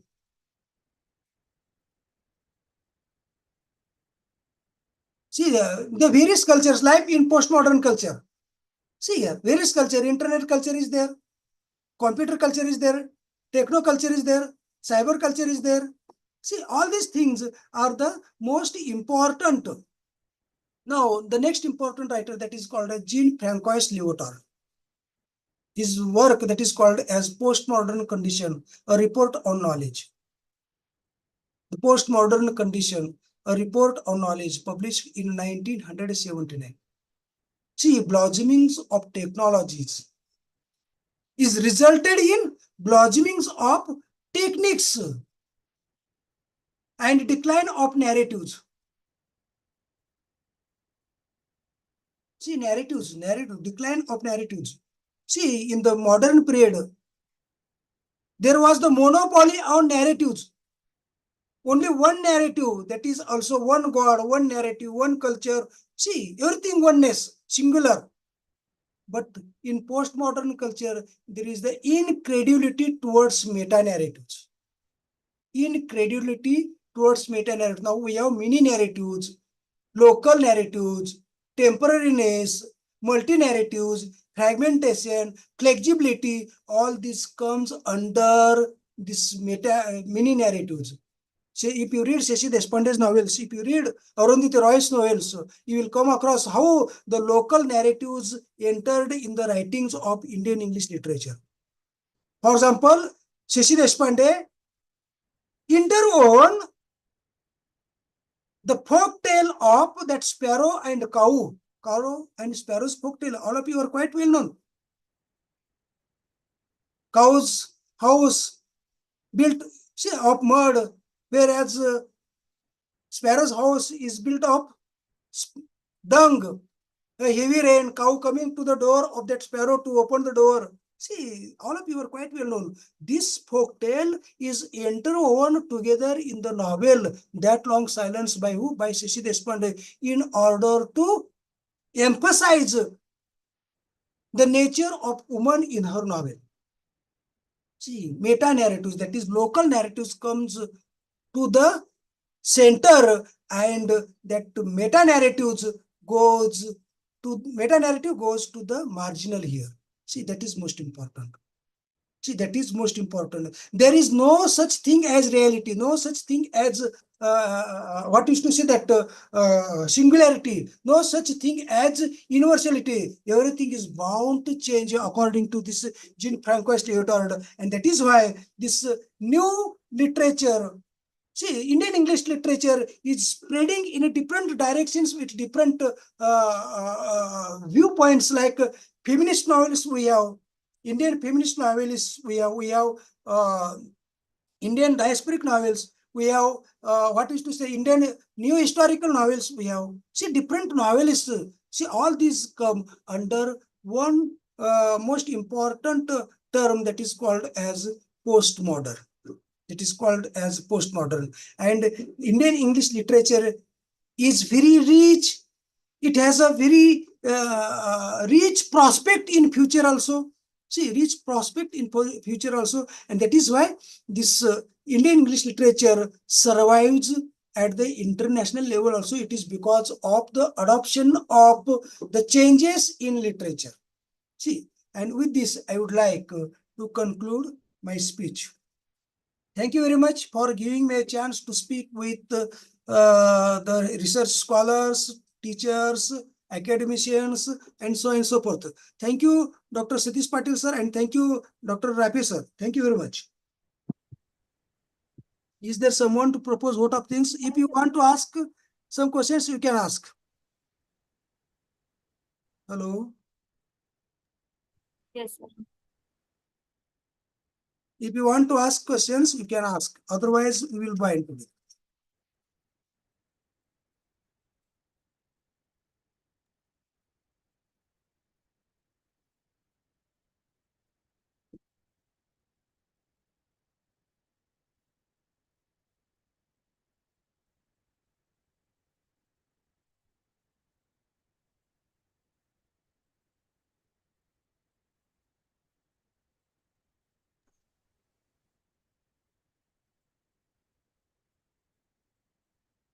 Our last 15 minutes are given for the interactions.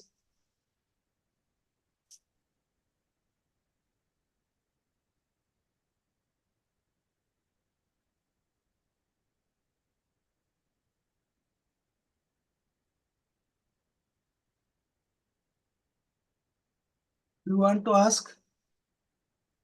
Is there any? Are you listening or not? Yes, sir. Yes, sir. Okay. Any problem? Any addition? Any comment do you want?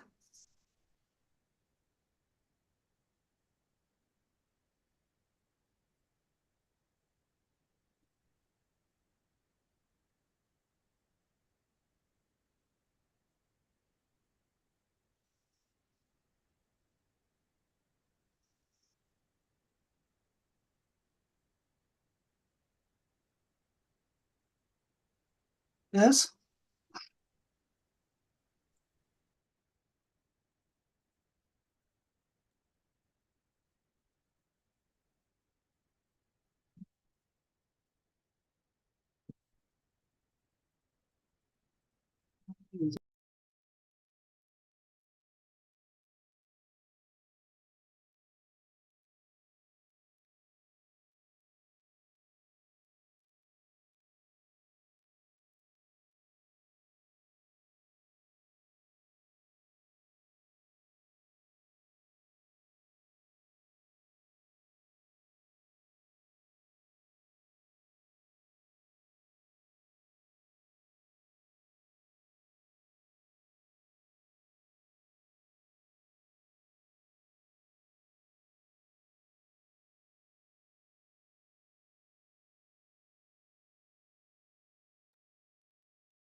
Dear all participants, do you have any questions? So please ask. I think, sir, there is no questions from participant sides. Okay. Propose Yes. vote. Yes, sir. This is a very wonderful session. I request roll number 31. Sir, please propose the vote of thanks and conclude the session. Roll number 31. Okay, ma'am. So, good afternoon, everyone, all of you. So, first of all, I would thank to the organizing committee of the 13th faculty induction program organized by the UGC MMT Dr. Babasaheb Ambedkar University. So, special thank to the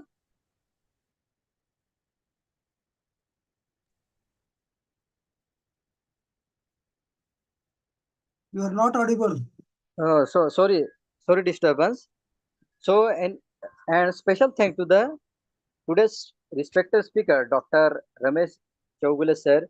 He deliver is a very great knowledgeable information about the literature of English, and not English but also any other language is very essential. Literature is the very essential for our life, and it implement in our life that are very benefited to the our progress and its self progress. Then sir has again delivered to the various example, and he the deliver their literature in different two parts. So very much effective or the informative with various example. Sir also said about the modernization, and he also said the all types of the novels, like every types of the novels included into postmodernism, and we have the use the postmodernism, which types of the novel use in our life. It also in usable for our personal development as well as the society development. So once again, thanks to Sir Dr.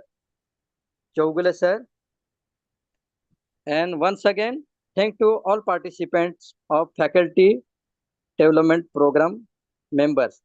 So thank you, sir. Thank you. Shall I do? Thank you very much. Yes, sir. Yes. Thank you so much for the very wonderful session.